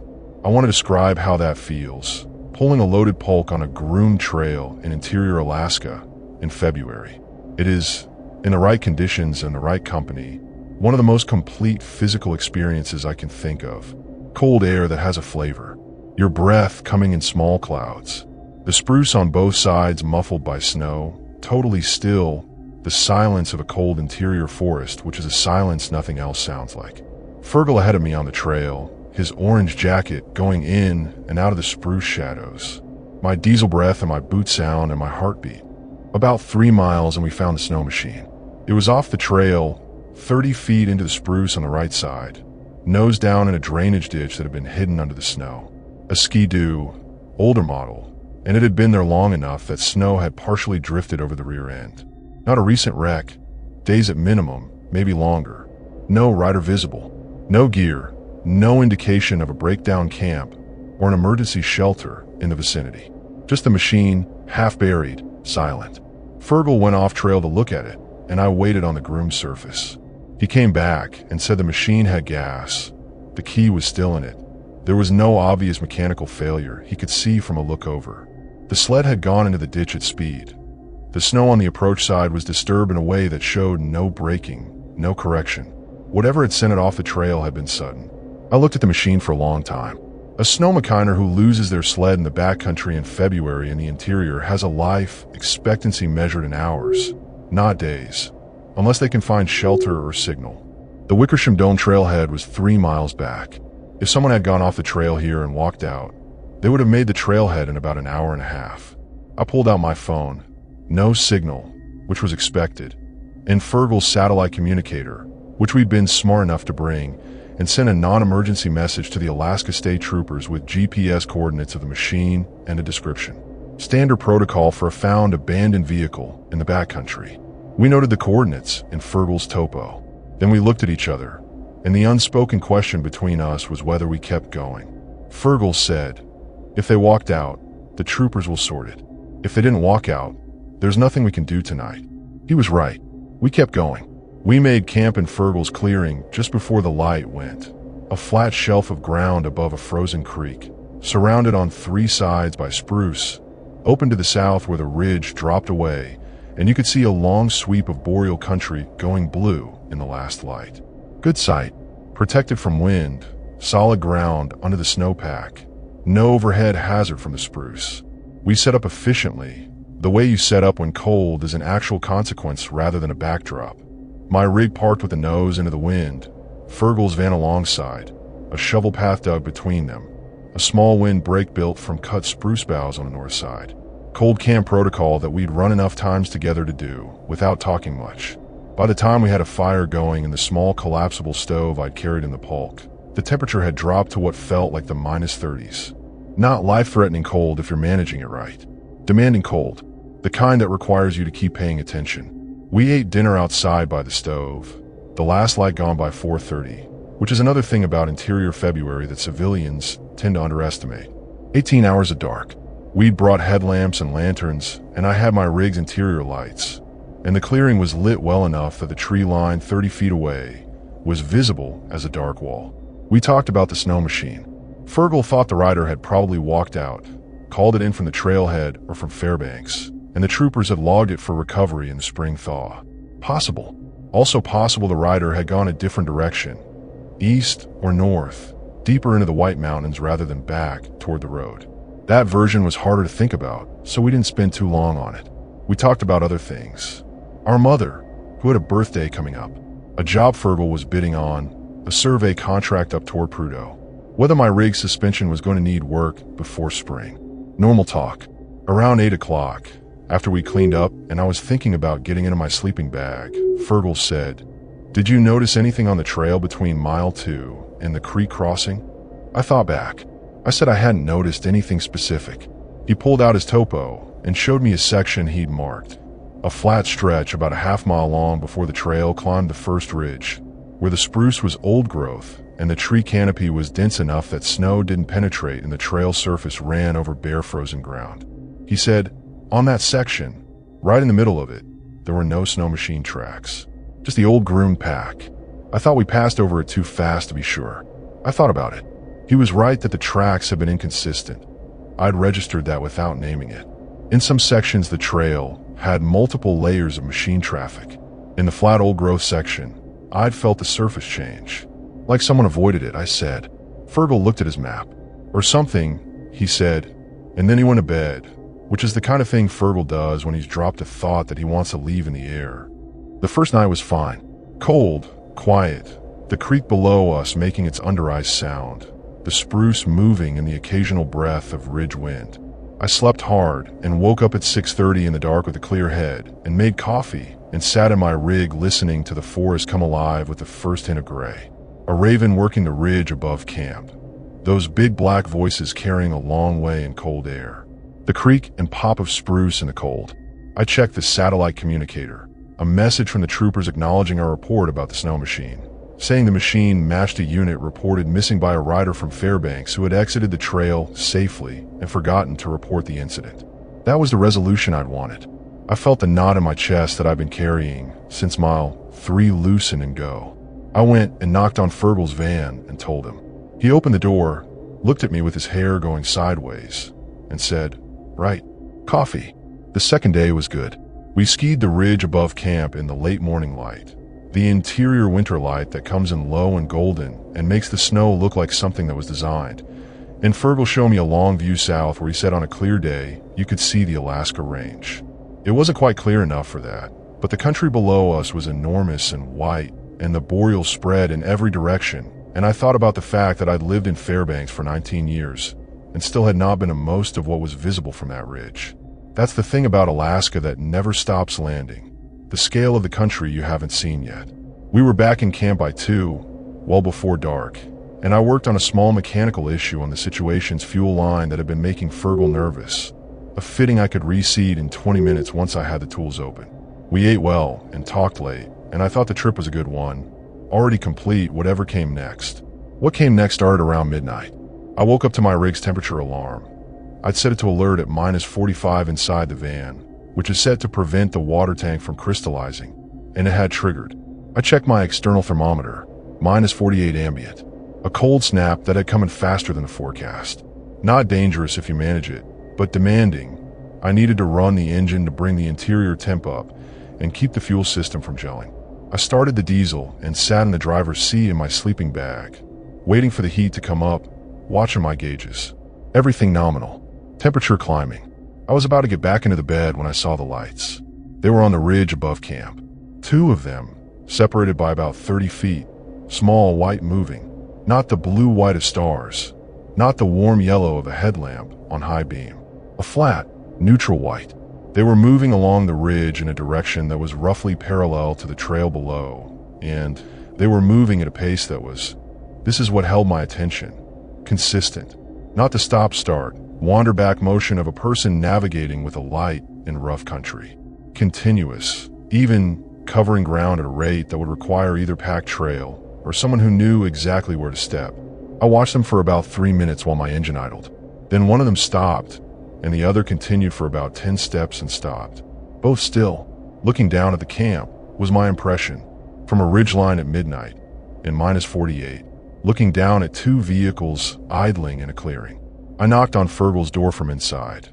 Our vans were close enough that I could reach his passenger side door from my driver's seat if I leaned out my window. He took about 30 seconds to appear at his window, hair worse than the morning, eyes tracking. I pointed at the ridge. He looked. We both watched the 2 lights on the ridge for another minute. They hadn't moved. Then Fergal said, through my cracked window, "Snow machineers." I said, "They're not moving like machines." He watched for another moment. "No," he agreed.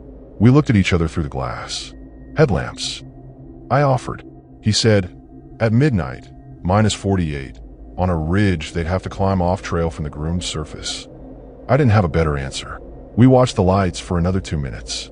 Then they went out. Both of them, together, like someone had cut a switch. The ridge was dark. Fergal got dressed and came over to my rig and sat in the passenger seat, which is what he does when he wants to think out loud without it being a conversation. We sat there with the engine running and the heat coming up, and neither of us said anything for a while. I turned my high beams on and aimed them up at the ridge, but the angle was wrong. I could illuminate the tree line below the ridge, but not the open section above it. Fergal had his binoculars. I don't know why he brought binoculars on a February camp trip. He's a surveyor. He always has binoculars. And he scanned the ridge for a few minutes and said nothing useful. The cold outside was alive in a specific way that very deep cold is alive. The air cracking, the snow contracting with a pop every few minutes, the diesel exhaust hanging flat rather than rising in the windless cold. After about 20 minutes, Fergal said, "The trail between mile 2 and the creek. The section with no machine tracks." I waited. He said, "It goes right below the ridge where we just saw those lights." We sat in my rig until 2 in the morning talking through what we knew. Fergal is a surveyor. His entire professional existence is built on accurate observation, precise documentation, and a rigorous refusal to conclude more than the evidence warrants.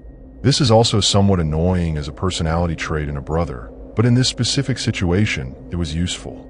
He laid out what we'd actually observed. 2 lights, flat white, moving at consistent speed along a ridge above camp, stopping simultaneously, extinguishing simultaneously. The abandoned snow machine, 3 miles back. The section of trail without machine traffic. He took his notepad out and drew a rough map, marking the 3 data points. They were in a rough line. The machine off trail at mile 3, the no-track section at mile 4.5, the ridge above our camp at mile 7. He said, "That's not a pattern, that's 3 points. You need more than 3 points." I said, "That's convenient, considering we're at the 3rd point." He gave me the look he's been giving me since 1987 and went back to the notepad. What we came back to was the abandoned machine. Because now that we've been given time to think about it, the original resolution, Ryder walked out, forgot to report it, had a gap in it that I'd been too relieved to notice when I read the trooper message. The machine had gone off trail at speed with no braking, no correction. Riders who lose their machines to ice or overflow or animal panic and walk out have a characteristic profile. They brake, they try to correct, the evidence is all in the snow. This machine had gone straight in. The evidence in the approach, snow showed no correction. And the rider, according to the trooper message, had exited the trail safely, not walked to the trailhead, not flagged down help, just exited the trail, which could mean anything, which was not, I realize now, actually as reassuring as I found it at 9:30 this morning. We kept the engine running, temperature demanded it, and I kept my eyes on the ridge. Nothing appeared. The night was clear and the cold was enormous and still, and the stars over the White Mountains at that temperature are a specific, kind of visible, hard and close, not the soft scattered thing they are in warmer air. Beautiful in the way that things that are indifferent to your survival can be beautiful. Around 2:30 Fergal fell asleep in my passenger seat, which I did not resent because one of us needed to sleep and it wasn't going to be me. I watched the ridge and the tree line and the approach to camp, and I thought about the two lights moving at that consistent, even pace, and I thought about what moves that way in the dark over rough winter terrain at -48. I don't mean that as a setup. I mean it as the literal question I was running in my head for 2 hours. What moves that way? Fergal woke himself up at 4:30, immediately alert, which is a habit of his I've never fully gotten used to. He looked at the ridge. Nothing. He looked at the tree line around camp. He said, "I want to go look at the section below the ridge before we pack up." I told him I thought that was a terrible idea.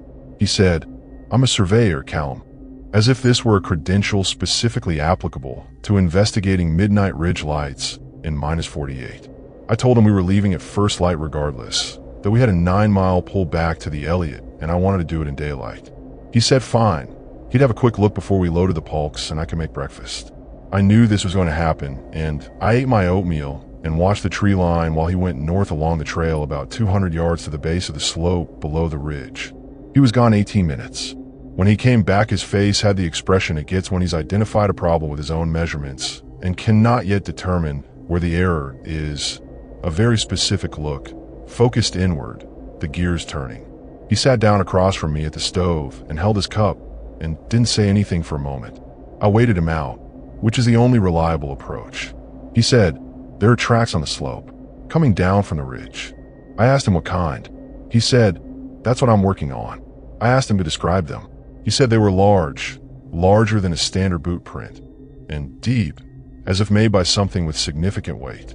Spaced at a distance he'd measured at roughly 5 feet between prints. Bipedal, coming down from the ridge at the exact point where we'd seen the lights, and continuing in a straight line toward camp, stopping at the tree line 30 feet north of where we'd parked. I asked him how long the track was. He said from the ridge base to the tree line was about 400 feet, and he'd counted approximately 80 prints. He drank his coffee. I said, 80 prints. He said, give or take. He drank more coffee. Neither of us said what we were both thinking, because we had been raised not to say things we couldn't verify, and we could not verify what we were both thinking. We packed up fast, not in a panic. I want to be clear about that, because there's a version of this where two men run from a campsite and it diminishes something about what they were dealing with, and I don't think that's accurate. We packed up with purpose, which is a different thing.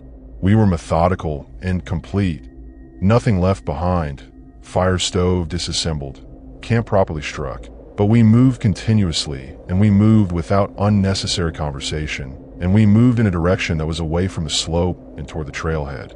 On the trail, pulling the pulks, Fergal set a pace that was sustainable, but not slow. He had his survey pole out. Normally he uses it for probing depth and stability, but it's also a 5-foot carbon pole with a steel tip, and I noticed that he was carrying it in a different hand position than usual. We reached the section with no machine tracks around 9:15. Daylight was full by then, gray and flat, the spruce casting no shadow. I looked at the section as we moved through it, the bare frozen ground, the lack of layered traffic, and I tried to see it differently now, knowing what I knew. The old growth here was dense on both sides, the canopy closing in above the trail to create a tunnel effect. The section was maybe 600 feet long. I'm telling you this because of what Fergal did in the middle of it. He stopped.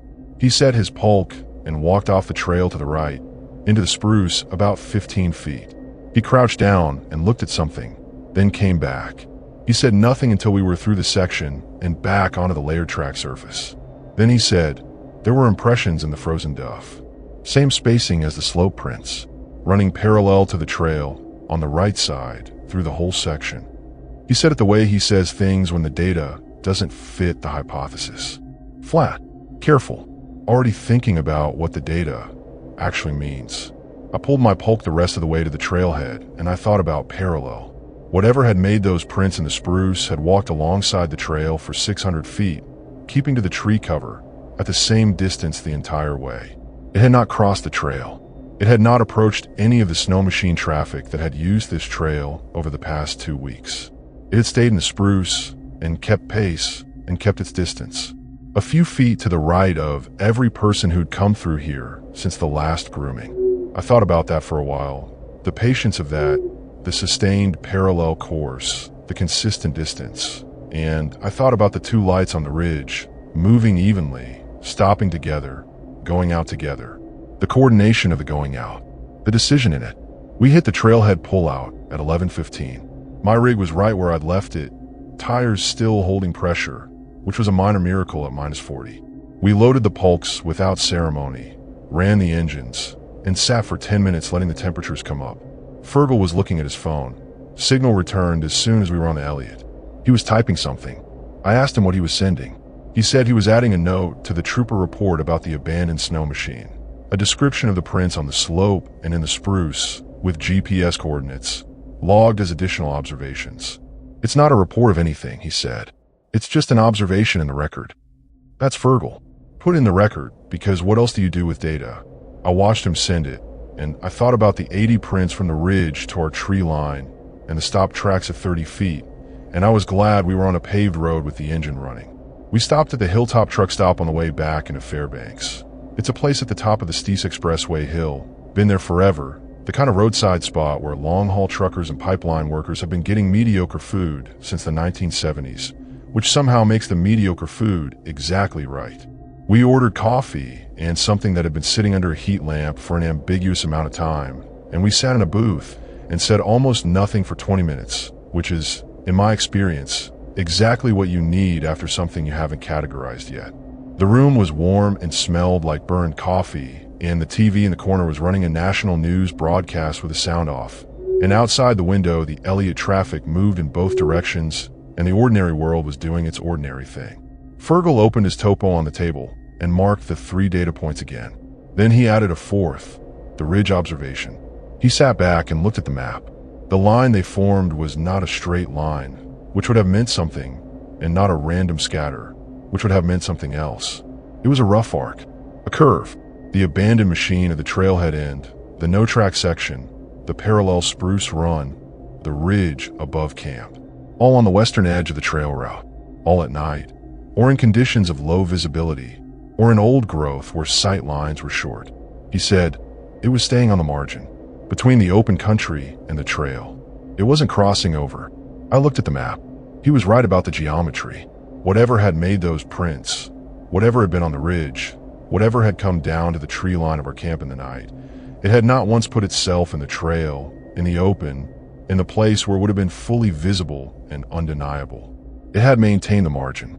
I want to tell you about a conversation I had the following week with a woman named Rosalie Titus, who works at the University of Alaska Fairbanks in the oral history department.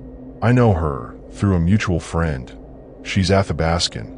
Her family is from the Fort Yukon area, and she spent 20 years documenting oral traditions from interior communities. I told her where we'd been and what we'd seen, the margin keeping, the consistent spacing, the ridge lights, without leading her toward any interpretation. I just described the observations. She was quiet for a moment. Then she said, the White Mountains. Not a question. I said yes. She said, those mountains have a long tradition in Koyukon Athabascan knowledge. The elders talk about entities that follow trails without using them. She paused. The consistent margin you're describing. There's a phrase in Koyukon that translates roughly as walking alongside. It's considered a specific behavior, not a random one. It means something has taken an interest. I asked her what kind of interest. She said, evaluative. It's watching how you move through the country, how you treat the land, whether you belong there. I sat with that for a long time. I thought about how we'd been in that country, the care we'd taken with the camp, the fire stove instead of an open fire, the proper disposal of everything, the way we'd moved on the trail without cutting switchbacks or going off trail unnecessarily. I thought about the machine in the drainage ditch, the rider who'd exited the trail safely but hadn't been on the trail when we'd expected to see them. I thought about the difference between those two presences in the White Mountains, the machine going straight in at speed with no correction, and whatever had come down from the ridge and stopped at the tree line 30 feet from our camp. I asked Rosalie what stopping at the tree line meant in the framework she was describing. She said that it made a determination. I asked what determination. She said that you were all right. That changed things, though I'm not sure I could explain precisely how. Maybe it made the lights on the ridge feel less like a threat and more like... I keep coming back to the word Saoirse used when she told me her story later, which is witnessed. Something had come to see us, and had seen us, and had gone back. That's a different thing than what I've been carrying for the drive back to Fairbanks, which was the weight of something unexplained and potentially malevolent. Maybe it was both. Maybe the determination that you're all right and the determination that you're not are made by the same process. And the outcome is the variable, and you never know which one it's going to be until the tracks stop at your tree line or continue past it. Fergal submitted his observational notes to the troopers and received an automated acknowledgement. He also sent them to Rosalie, who added them to the UAF Oral History Archive under a geographic tag for the White Mountains. That felt right to both of us. The data going somewhere that understood what to do with it, rather than sitting in an incident file next to a report about a recovered snow machine. We went back to the hilltop the following weekend for reasons neither of us stated explicitly, and we got the same mediocre food and sat in the same booth, and Fergal said, "I'd go back." I looked at him. He said, "I want to go back in summer. Different conditions. See what the country looks like when you can see all of it." I said I'd think about it. That was a year ago. I'm still thinking about it. What I keep returning to is the parallel track in the spruce. 600 feet of it, measured by a surveyor who does not estimate. The same distance from the trail, maintained for the entire length of the old growth section. Not drifting closer, not drifting back, just a steady offset. I've pulled a polk through spruce forest in the interior, and I want you to understand that maintaining a consistent distance from an unseen reference line for 600 feet in that terrain, in the dark or whatever it had for a pace, is not a casual thing. It takes a kind of precision, a kind of care. I don't know what to do with that. With the precision of a thing that doesn't want to be seen, that takes care not to be seen, and yet leaves exactly enough evidence for a surveyor to measure and document, and then sit within a booth at the Hilltop truck stop for a long time afterward. Rosalie called me a month after our conversation. She said she found a reference in an elder's recorded testimony from 1987. A man from the Stevens Village area who'd spent a winter trapping in the White Mountains that described lights on a ridgeline seen from a tent camp. 2 lights, moving parallel to a trail, extinguishing simultaneously. The elder had described the behavior as consistent with what Rosalie had told me about walking alongside. He'd told the interviewer that he'd seen it twice in 6 weeks of trapping and had not felt threatened. He'd said, and this is a translation, and Rosalie was careful to frame it that way. He'd said something like, "They walk with you for a while, and then they decide, and then they go." I said, "What do they decide?" She read from the transcript for a moment, and then said, "The transcription just says weather. Weather. That's where it ends. Weather." I've been turning that over for a year now. Whether what, we could debate all day, and I've had that debate with Fergal in the Hilltop booth and on the phone late at night, and standing in the cold outside his float house. Whether you're worth continuing to walk with, whether you're a problem, whether you belong in the country you're moving through, whether you understand what you're in the middle of. The answer we got, Fergal and I, was apparently yes to at least one of those, because the track stopped at 30 feet and the lights went out and we came home. That feels like passing something, though I couldn't tell you what the test was or whether I'd know how to pass it again. I just know that we moved through those mountains the way I try to move through all the country I work and live in, carefully, with attention, taking what's needed and not more. If that's what the margin walker was evaluating, then I'll take the result. February came around again, and Fergal asked me about the White Mountains. I said I wasn't ready. He said fair enough. We went to the Chena River State Recreation Area instead, which is beautiful in its own right and entirely uneventful, and I was glad for both of those things. But I thought about the White Mountains every day of that trip. I thought about them on the drive up the Chena Hot Springs Road, and on the trail, and in my sleeping bag. The margin, the decision of the tree line, the precision of the parallel course. I thought about the lights going out together, both of them, at exactly the same moment. And I thought about what that kind of coordination means, what it implies about the relationship between the two of them, or the two parts of it, or whatever grammar applies. What I've landed on, after 2 years of sitting with this, is something I want to say carefully because I don't want it to come out as more than it is. I spent 19 years in Fairbanks servicing equipment in country that will kill you efficiently and without malice if you make the wrong decision. The cold doesn't want to kill you. It just does what cold does, and you either know how to move through it or you don't. I've always thought of the Alaskan interior that way, as a set of conditions, not a personality. What the White Mountains gave me, what walked alongside us for 600 feet and came down from the ridge to our tree line and made its determination and went back, was the first thing in 19 years that suggested the country has something more than conditions. Something that watches. Something that evaluates. Something that, when it's decided what it thinks of you, goes back to wherever it comes from, and you never see it again. Rosalie invited me to a lecture at UAF in the spring. A visiting scholar presenting on animist frameworks in subarctic indigenous traditions, with specific reference to what he called the Watcher category of entities in Athabascan and Yupik knowledge systems. I went. The scholar was a small, quiet man from Oslo who'd spent 40 years in interior communities and who spoke about this material with a specific weight of someone who'd been told things that changed him. He said the Watcher category was remarkably consistent across traditions that had developed in geographic isolation from each other. Entities defined not by aggression or hunger or territorial behavior, but by the practice of observation. Beings whose purpose, insofar as purpose could be attributed, was to know the state of things in their territory, to take stock. He said the consistency across traditions suggested either cultural contact he hadn't been able to document, or, as he put it with Norwegian understatement, something in the country itself that multiple peoples independently encountered and independently cataloged. I talked to him after the lecture. I told him about the White Mountains. He listened the way Rosalie had, without leading me, without filling in gaps with his own framework. When I finished, he asked 2 questions.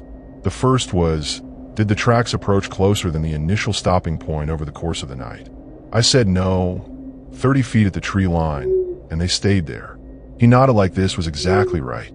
The second question was, did anything happen in camp the following morning that I would describe as ordinary, meaning nothing that felt like an aftermath? I thought about the ravens on the ridge at first light, the coffee, the clear head I'd woken up with, the way the day had felt like a reset. I said yes. The morning had been completely ordinary.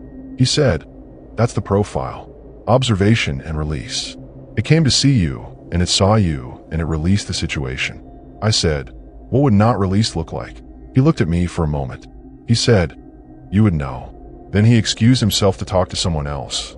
And I stood there in the UAF atrium with a cup of coffee going cold in my hand, and I thought about the abandoned snow machine going straight into the ditch at speed with no correction. I thought about the rider who had exited the trail safely.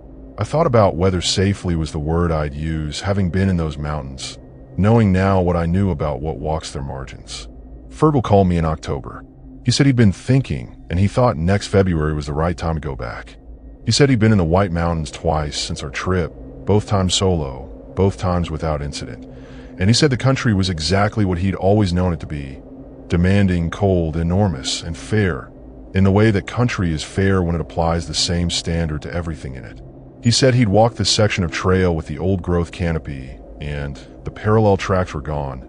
3 freeze-thaw cycles had erased them, and the section looked like every other section of trail, and he'd felt nothing unusual moving through it. He said, I think it's done with us. I think we're in the record, and it's moved on.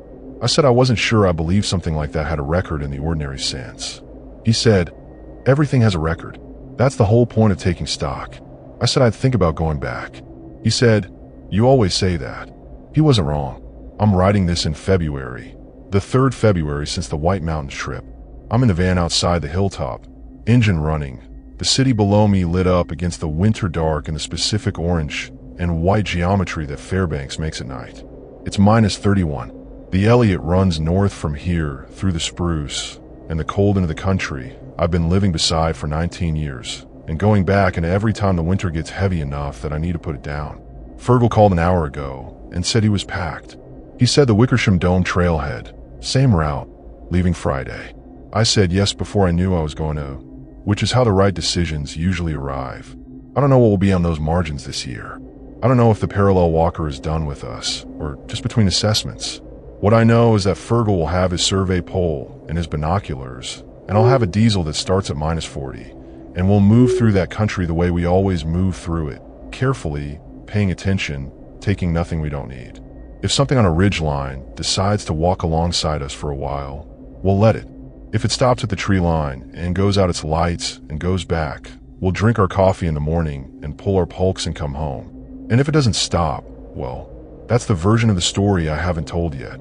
And if I'm lucky, it's the one that stays untold.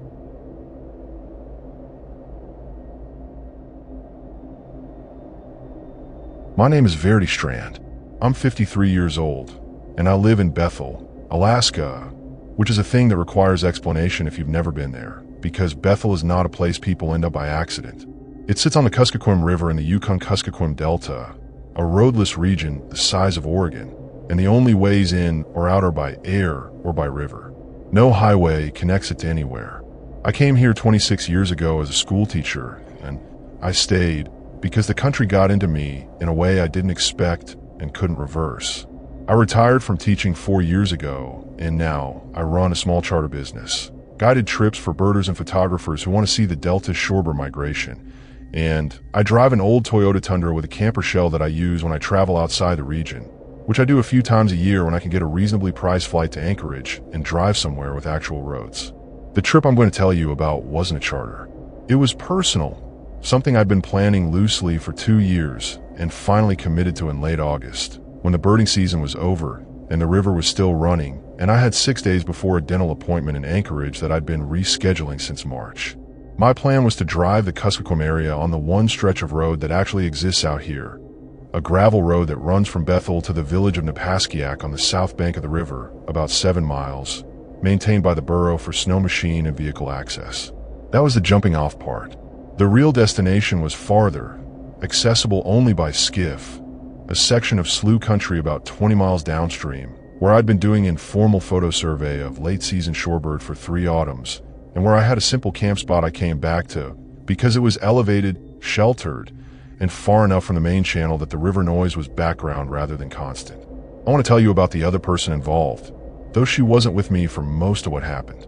Her name is Rin Ajamuk, and she's 31, and she's the daughter of a man named Cecil who ran one of the best river skiffs on the Kuskokwim for 30 years before his back gave out.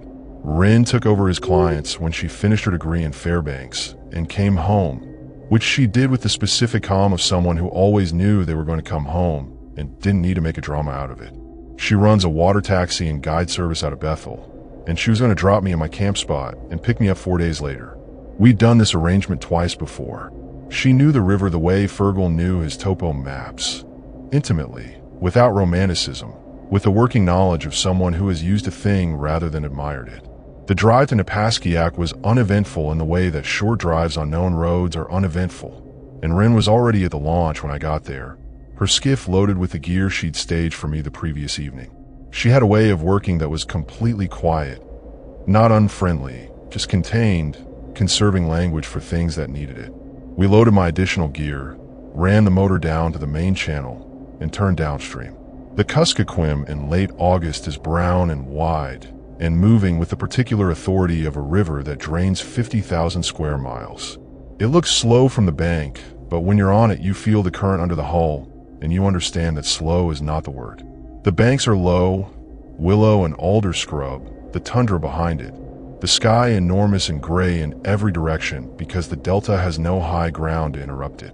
Beautiful and flat, and in every direction the same, which is a kind of landscape that either speaks to something in you or doesn't, and it has always spoken to me. We reached my camp spot 2 hours downstream, a slightly raised gravel bar on the south bank where a slough branched off toward a series of shallow lakes that held the last of the season's shorebirds. Rin helped me carry gear up above the bank, and then stood on the gravel and looked downstream for a moment. I'd seen her do that before, a reading of the water, a check of something, and I'd learned not to interrupt it. When she turned back, she said, "River's been running high the past 3 days. Check the bar every morning. If it starts cutting at the upstream, and you'll want to move camp back toward the tree line." I said I knew. She said, "I mean soon, not when it looks bad, when it starts at all." I told her I understood. She looked at me for a moment with the expression she has when she's deciding whether a person actually understands a thing or just thinks they do. Then she nodded. "Thursday morning," she said. "I'll have someone with me on the way back, a passenger I'm taking upstream. We'll stop." And then she was back in the skiff, and the motor was up and she was gone, the wake spreading out and smoothing, the river going back to what it was before she'd been on it.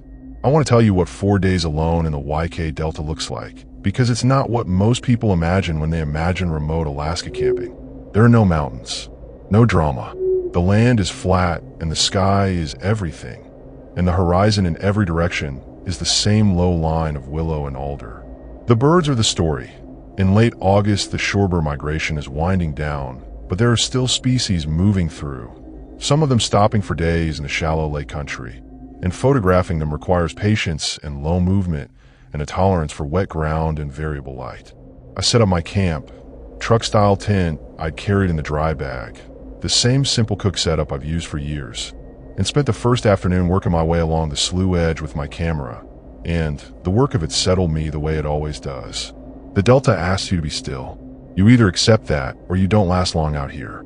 The first 2 days were straightforward. Good light on the second morning, clouds moving well, and I got photos of a group of dunlin I'd been watching that were worth the whole trip. I slept well, ate well, watched the river every morning the way Wren had told me to. The gravel bar was holding. On the second evening, a skiff came upriver. 2 men, local by the look of their boat, checking a net in the channel just offshore from my bar. They slowed when they saw my camp, and I raised a hand, and the man in the bow raised a hand back, and they continued upriver without stopping. Normal. This stretch of river has subsistence users all summer and into fall. Fish camps, net checks, people moving between villages. You see boats several times a day. What I noticed on the third morning was the smell. Not the Delta smell. I know the Delta smell, which is tidal mud and willow and the particular green-brown scent of tundra peat, but something underneath it, something that had come in with the upstream wind overnight. Organic and low. The way a smell is when it's coming from something large and decomposing. I walked the bar upstream and found the source within about 200 yards. A moose carcass in the shallows at the upstream end of the bar, recently deposited by the current, hung up on a willow snag. Big cow, no obvious wound I could see from the bank. Could have been anything. River crossing, predator, illness. I stood there looking at it for a while, and then I went back to camp and thought about what Wren had said about the upstream end cutting. The carcass was exactly where the current would start cutting if the river rose, which meant if the bar started going, it would go from that end first, and the smell would get worse before I'd see the water rise. I made a note to watch the upstream end carefully. That evening, while I was eating, I heard something on the tundra behind the treeline. Not movement through brush, a sound I couldn't quite categorize, low and intermittent, with a quality that was almost rhythmic. I listened to it for a while with my dinner going cold in my hand, and I kept trying to place it in a category and kept failing. Then it stopped, and the river sound came back up around me, and I told myself it was the wind in the willows doing something I hadn't heard before, which was possible. The Delta is full of sounds I haven't heard before. That's one of the reasons I keep coming back. I want to sleep that night with the tent zipped, the camera in its dry bag, and the sound filed under unknown, pending. I woke up before light to rain, a steady, windless fall, the kind the Delta produces in August that sits on everything and doesn't move on. I lay in the tent for a while listening to a rainfly, and then I unzipped and looked at the river. The upstream end of the bar was unchanged. I made coffee and stood at the bank in my rain gear and watched the current. The moose carcass was still on the snag, the smell muted by the wet air, the willows around it dark and bending. 2 ravens were working the carcass from a willow branch above it, patient and methodical. Normal. Everything normal. I drank my coffee and went back to the tent. The sound from the previous evening came back around mid-morning. Same quality, low, intermittent, not quite rhythmic. I put my camera down and walked to the treeline, which was willows and alder scrub about 30 feet back from the high bank, not true trees. The sound was coming from behind it, from the tundra proper. I pushed through the scrub and stood on the tundra edge and looked out. Flat, sedge grass and dwarf shrub, and a line of shallow ponds going to the horizon. Nothing visible. The sound was still going, still about the same distance away, which meant that coming through the scrub hadn't made me closer to it, which meant it was either moving away as I approached or I'd been wrong about the direction. Neither of those options was comfortable. I went back to the bar and called Wren on the VHF. She came back in about 30 seconds. She monitors the working channel all day when she has a client out. I described the sound as precisely as I could. She asked me where on the tundra it was coming from, bearing. I gave her my best estimate. She was quiet for a moment. Then she said, away from the river, or toward. I said, toward roughly, somewhere between the river and the first pond line. She said, don't go back there. Just that, no elaboration, The way she says things when the elaboration is something she's not going to do over the radio. I said, fine. She said, if it gets closer, radio me. I said, okay. She said, Verity. I mean before it sounds close. When it's still out there, if it starts trending toward the bar. I said I understood. The VHF clicked off. I've known Ren for 4 years. She is one of the least excitable people I've encountered in a region that produces unsentimental people as a baseline. She knows this country the way I know my students' handwriting, individually, immediately, without hesitation. When she says don't go back there and elaborates nothing, and then says radio before it gets close, I believe the weight behind it without needing the explanation. I sat on the gravel bar in the rain with my VHF in my hand, and I thought about what produces a sound like that. Low, intermittent, not quite rhythmic, coming from behind a willow scrub on the tundra of the YK Delta. The options available to me were bear, which was possible, but would have been closer to the salmon run and farther from my position. Large bird, which didn't fit the quality. Wind, which I'd already considered and partially dismissed. And something I didn't have a category for, which I put last on the list because that's where you put things when you're being methodical. The rain stopped around 2 in the afternoon, and the light came through flat and silver. I went back to photographing the slough edge, and the work absorbed me the way it does, and I stopped listening for the sound by around 4 o'clock. I found a single juvenile sharp-tailed sandpiper in the first pond, a rare vagrant, well off its normal route, and finding it required a focus that left no room for anything else in my head. I spent 2 hours with that bird, and I was genuinely happy in a way that arrived easily and completely, the way happiness does when you're doing the thing you came to do. I went back to camp in the flat evening light and cooked properly and sat outside watching the river go dark. The sound didn't come back that evening. The night was quiet, but in the morning, my 4th and final full day, Thursday pickup scheduled, I found something on the upstream end of the bar that I want to describe carefully. The moose carcass had moved. Not much. The current had shifted it off the snag and it had come to rest about 20 feet farther downstream, closer to the bar. That was explainable. The river does that. What was not explainable was the state of the carcass. When I'd found it 2 days earlier, it had been largely intact. The ravens working the soft tissue, but the body still recognizable. Now the ribcage was opened. Not the gradual work of ravens.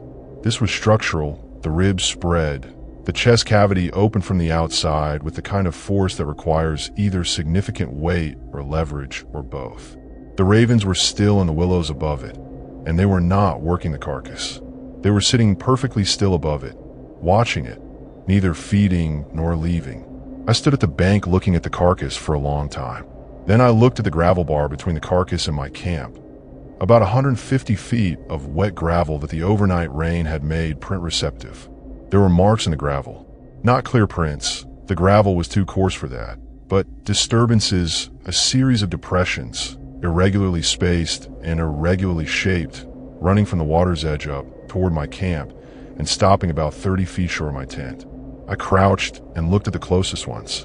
Large, deep enough that whatever made them had been heavy. The spacing was inconsistent in a way that I kept trying to rationalize and couldn't.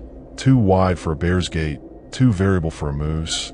Nothing about the pattern that I could line up with a familiar animal. I looked at my tent, 30 feet away, still zipped, everything where I'd left it. I thought about the night I'd slept through while whatever this was had been on the bar. I picked up the VHF. I called Ren. She answered, and before I could say anything she said, "Still picking you up at 10. Stay on the bar." I said, "Ren, something opened up the moose carcass last night and came up the bar to about 30 feet from my tent." A pause. Then, "How fresh do the marks look?" I said, "Rain ended around 2 this morning. They're post-rain. I can see the rain compaction under the depressions." Another pause. Longer. "Okay," she said. "Pack your gear. Everything on the bank above the waterline, ready to load fast. Keep the VHF on. I'll be there by 8:30 instead of 10. I said, "That's 3 hours ahead of schedule." She said, "I know."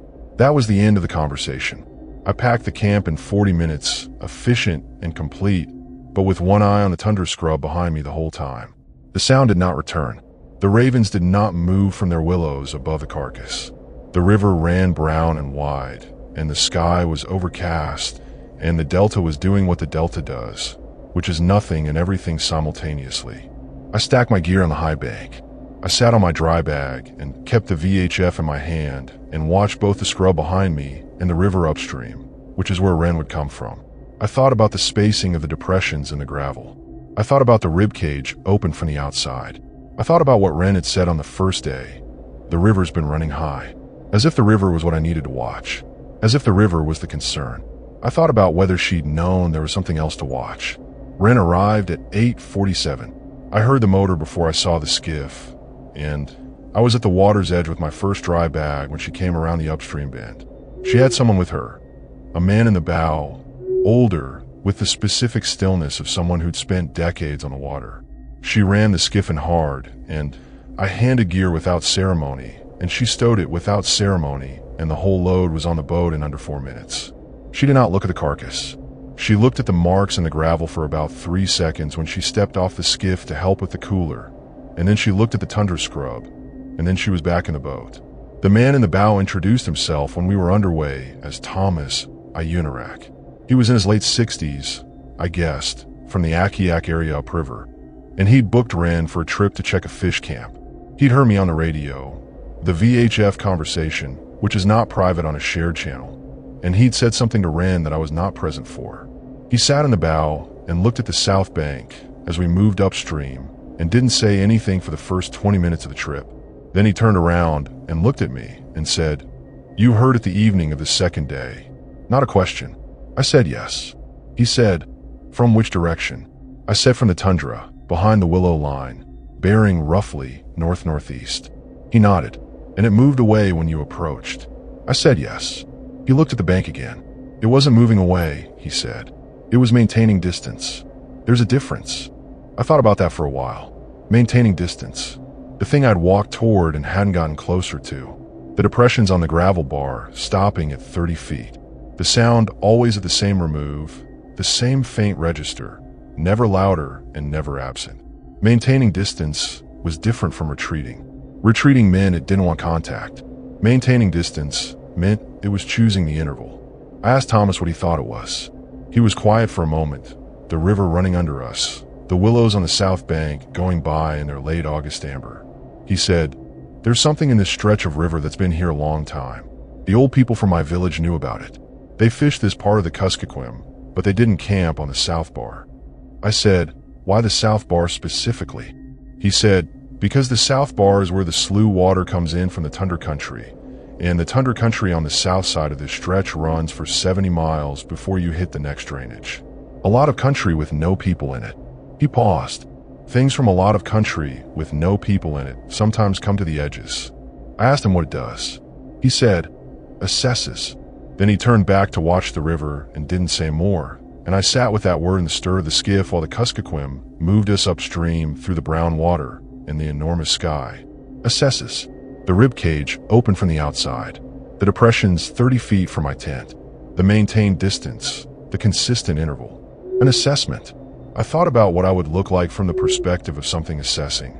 A solitary woman, late middle age, alone on a gravel bar in the delta with a camera and a small tent, maintaining the same routine for 4 days, not moving aggressively, not making excessive noise, not taking anything except photographs.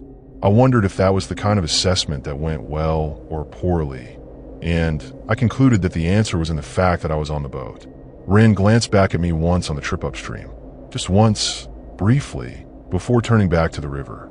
Her expression had the quality it has when she's made sure of something and doesn't need to make sure again.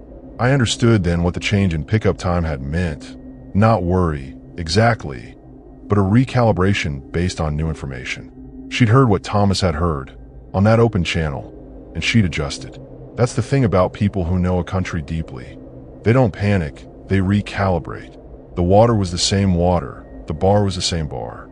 It was just that the full picture had more in it than she'd initially factored, and she'd factored it in and come 40 minutes earlier, and that was that. When Ren dropped Thomas at his fish camp, and we continued upstream toward Apaskiak, I asked her directly, had she known there was something on that part of the south bank? She was quiet for a moment in the way that I'd learned meant she was deciding on the version of the answer that was accurate without being more than needed. She said, "I knew that section of South Bank has a history. I didn't know it was active this late in the season. I asked her what late in the season meant. She said, usually by August it's pulled back. The salmon run is over in this stretch by late July, and that usually, she stopped. Started again. The moose, she said. The carcass. I said, you think the carcass is why it was still there? She said, I think the carcass is why it came to your bar. She looked at the river ahead of her. It was feeding. I thought about the open ribcage, the ravens sitting still above it instead of feeding, the depressions heading from the waterline toward my tent. And it came to the tent after, I said. Not a question. She said, you were warm, and you smelled like the food you've been cooking, from something that had just fed. She stopped again. You were the next interesting thing on the bar, she said finally. That was the sentence that rode home with me. I drove back to Bethel in the truck, and I sat in the school parking lot for a while with the engine running. The town went about its Tuesday afternoon. Kids coming off a late practice, the AC store delivery truck, the particular quiet of a place that has no traffic lights and never will. I thought about being the next interesting thing on the bar. I thought about the assessment and what it had found. I thought about the maintained distance, the consistent 30 feet, not creeping, not retreating. The interval of a thing that has decided how close to get and is comfortable with that decision. I called Thomas Ayunarak 2 weeks later. I'd gotten his number from Ren. I told him I'd been thinking about what he'd said, and I had a question. I asked, had anyone ever had a negative outcome in that stretch of river, attributable to whatever comes to the edges there? He was quiet for a long time. Not the silence of someone who doesn't know the answer, but the silence of someone deciding how to carry it into words. He said, 2 times that my grandfather talked about. Both times the person had done something to the river. Not an accident, a deliberate thing. I asked what kind of deliberate thing. He said, took more than they needed. Left a mess. One of them had killed a bear out of season and left the carcass on the bar to rot for the current to take. I said, and it found them. He said, it found them the same way it found you. Came to the bar at night. Assessed. He paused. The difference is the outcome. I asked what the outcome had been. He said, they didn't take their skiff in the morning. Another pause. The Kuskokwim doesn't give back what it takes. You know that. I said I knew that. He said, this thing is part of that. It's part of the river's accounting. He said good night, and we ended the call, and I sat in my van outside my apartment in Bethel and listened to the wind off the river and thought about accounting, about what the river keeps track of and what it collects on. I went back to that stretch in September, not to the South Bar. I won't camp on the South Bar again. That's a clear and settled decision. But I ran the river with Ren on a charter trip for a photographer from Anchorage, and we passed the bar at mid-morning on a clear day with a fall light running gold on the water. I looked at the bar as we passed. The moose carcass was gone, taken by the current or finished and dispersed. The gravel was smooth and print-free. The willows at the tundra edge were amber and red, the first color, and the slough ran in behind the bar toward the lake country where I'd photographed the sandpiper. Ordinary and beautiful. The photographer in the bow was taking pictures of the river light and didn't know what bar he was passing. I looked at the tundra behind the scrub line. Nothing there that I could see, but the looking itself told me something. The fact that I looked specifically, that I had already learned to look at that stretch of bank the way you look at something that has looked back at you. That's a thing that doesn't leave you. The specific knowledge of being assessed. I've spent 26 years in the Delta, and I thought I knew how to be in this country, how to move through it without disturbing it, how to take photographs without taking anything else. The South Bar told me I was right about most of it, and that most of it was sufficient, and that there was a margin, a fine accounting margin, within which what I did and how I did it had been weighed and found acceptable. I don't feel proud of that outcome exactly. I feel something more like relieved and more like careful. The way you feel when you've driven a road in conditions that could have gone the other way and didn't. The photographer's name was Henning. Early 40s, Danish-American, had done trips all over Alaska and was unimpressed by most of it in the specific way of someone who has seen too much too fast. He was good company once he put his professional distance down, which happened around the second day, when a merlin flew low over the skiff, and he forgot himself and grabbed my arm and pointed. That version of him I liked. He asked me on the third day how I'd come to the Delta, what had kept me here. I told him about the birds, about the light, about the scale of the country. I didn't tell him about the South Bar. He said, it feels like a place that's looking at you, not a place you're looking at. I said that was exactly right. He said, most wilderness feels like a backdrop. This feels like a participant. I said yes. I didn't tell him how literal that was. For me, for that stretch of river. I let him have his metaphor. Some things are true as metaphors and truer underneath. And you don't always need to show someone the underneath. Ren and I talked about it once more properly after the season ended. We were sitting in her workshop on the float house. She was rebuilding a starter motor, her hands busy, which is when she talks most freely. She said she'd grown up hearing about the South Bend country from her father, who'd heard it from his father. She said the tradition in her family was that you didn't camp on the south bars in that stretch between the 3rd and 5th channel splits, that you ran through in the daytime and you didn't stop. She said, I should have told you that before your first trip out there. I said, why didn't you? She set the starter motor down and looked at her hands for a moment. Because the first 2 times you went, nothing happened, and I thought maybe I was being, she paused, overcautious. She picked up the motor again. I was being respectful of your experience. You know the Delta. I thought you'd be fine. I said, I was fine. She said, you were. But it was a closer thing than I'd have liked. I asked her how she knew it had been close. She said, the raven's not feeding. When it's been on a carcass recently, and the ravens won't go back to it, that means the smell is still wrong. Too strong. Too recent. That means it was on the bar in the hours before light. She set the motor down again. You were asleep 4 hours while it was on the bar 30 feet from your tent. I let that sit for a moment. For hours. Then I said, but it assessed and left. She said, yes. She looked at me directly. And I think it left because of how you've been in this country. Because of 26 years of being in this country the way you've been in it. She said, but I still should have told you before. What I've taken from this, and I've had a year to take it, is something that I want to be precise about because I spent 26 years in education and precision matters to me. The Delta is not a safe place in the ordinary sense. The cold, the weather, the river, the distance from help, all of those things are real and measurable, and I've always known them. What the South Bar gave me was an additional layer. The knowledge that the country's accounting is more active than I'd understood. That there's something in the YK Delta that takes stock of what you take from it and how you take it, and that the accounting can go in either direction, and that the margin between directions is not wide, but it is real. I've lived my life in the Delta, trying to be in it without diminishing it, without taking more than I needed, without leaving it worse than I found it. I didn't do that because I knew about the accounting. I did it because it seemed like the right way to be in a place you love. The South Bar told me that the accounting was watching and found that sufficient, which I take not as a reward but as a data point, as information about how to keep living here. I booked Ren for next August. South Bank, different stretch, 20 miles farther upstream, above the channel splits, where the tundra character changes and the bar country is different. She confirmed without hesitation, which I took as its own kind of information. I've been going over my gear, my protocol, my habits, not to change them because I don't think they need changing, but to understand them more deliberately now that I know they're being evaluated by something with a longer memory than I have. The sharp-tailed sandpiper I photographed on that trip, the juvenile vagrant, far from its route, turned out to be only the 4th confirmed record for the region. I published the photos in a birding journal, and the editor wrote back saying the documentation was exceptional. I keep that email in a folder on my laptop next to the GPS coordinates for the South Bar, which I've marked as a waypoint called accounting, which is a word that means something different to me now than it did before that trip. And I expect it will keep meaning that for the rest of the years I spend in this country, which I intend to be all of them.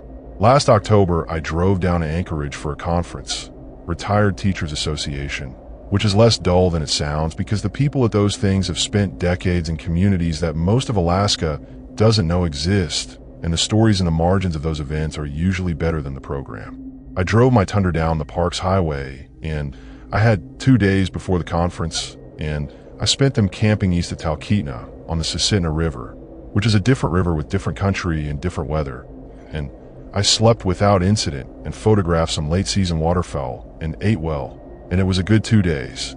The Alaska Range was out the second morning, Denali clear above the lowlands, and I stood at the river with my coffee and my camera and felt, as I always do in new country, like a guest. I think that's the right word. Guest. I've been a guest in the YK Delta for 26 years, a long-term resident, yes, but still a guest in the sense that the country preceded me by tens of thousands of years, and will follow me by the same, and the appropriate response to that scale differential is not awe or fear, but a specific ongoing attentiveness. You pay attention to the terms of your welcome. You don't assume it's unconditional. You check the upstream into the bar every morning when the river's been running high. The conference had a keynote speaker I hadn't expected to find interesting. A younger woman, early 40s, who'd taught in Bethel for 8 years before taking a position in Anchorage, and who was talking about what she called the transferable curriculum of rural Alaska, what you learn from living in remote communities that you carry into every other environment. She listed things: tolerance for uncertainty, patience with conditions you can't control, the ability to distinguish between discomfort and danger, the knowledge that your presence in a place has an effect on that place, and that the place has an effect on you that is ongoing and cumulative and not always visible until it is. I sat in the back of the conference room and thought about the South Bar, about the maintained distance, about what Thomas Ayunarak had called the river's accounting, about Wren saying 26 years of being in this country the way you've been in it. I introduced myself to the speaker after her talk. Her name was Donna, and she taught 6th grade in Bethel 2 years before I arrived and had known some of the parents of students I'd later teach. We stood in the conference center lobby drinking bad coffee, and she asked me what had brought me to the keynote. I said her title, Transferable Curriculum. She asked why. I told her about the South Bar. Not the full version, the condensed version, the one I told a few people by then, calibrated for audience. She listened the way good teachers listen, which is without filling the gaps before you finished. When I was done, she was quiet for a moment. Then she said, "The thing you said about maintained distance, the consistent 30 feet. I said yes. She said, "That's a boundary negotiation. It was showing you where the line was." I said, "How do you mean?" She said, 30 feet is close enough to communicate and far enough to allow for response. It wasn't putting pressure on you. It was demonstrating the existence of the boundary and giving you time to demonstrate whether you understood it." She sipped her coffee. "And you didn't cross it?" I said I hadn't even known it was there to cross. She said, "Maybe." Or maybe 26 years of working in a community that runs on implicit agreements had given you a working knowledge of boundary protocols that you applied without knowing you were applying them. I stood there with that for a while. Then I said, "That's the most unsettling interpretation I've heard." She said, "I know," and smiled. "But you're here, so it worked." I drove back to Bethel 3 days later, north on the parks, and then west on the bush roads where the roads exist. I crossed the Kuskokwim on the bridge at Bethel in the late afternoon, and the river was low and steel-colored in the October light, and I looked downstream toward where the South Bar would be, 20 miles and change away, hidden by the river's curve. The delta spread out in every direction, flat and enormous, and full of the specific quiet that I have loved for 26 years. I rolled the window down and let the cold air in and smelled the river. Somewhere out on the south bank, in the tundra country that runs 70 miles to the next drainage with no people in it, something was at the edges, assessing what the season had left, checking the accounting. I drove across the bridge and through town and parked in my apartment and turned the engine off and sat there with the river smell on the air and the October dark coming on, and I thought, this is the country I chose. This is the country that chose me back. Whatever the terms of that arrangement are, I have kept them for 26 years, and I intend to keep them for whatever years are left. The South Bar coordinates stay in my GPS as a waypoint called accounting. I look at them sometimes when I'm planning a route. I don't plan routes through that stretch after dark. I don't camp on the South Bars between the 3rd and 5th channel splits. I run through in daylight, as Wren's family has always done, as people who know the river have always done.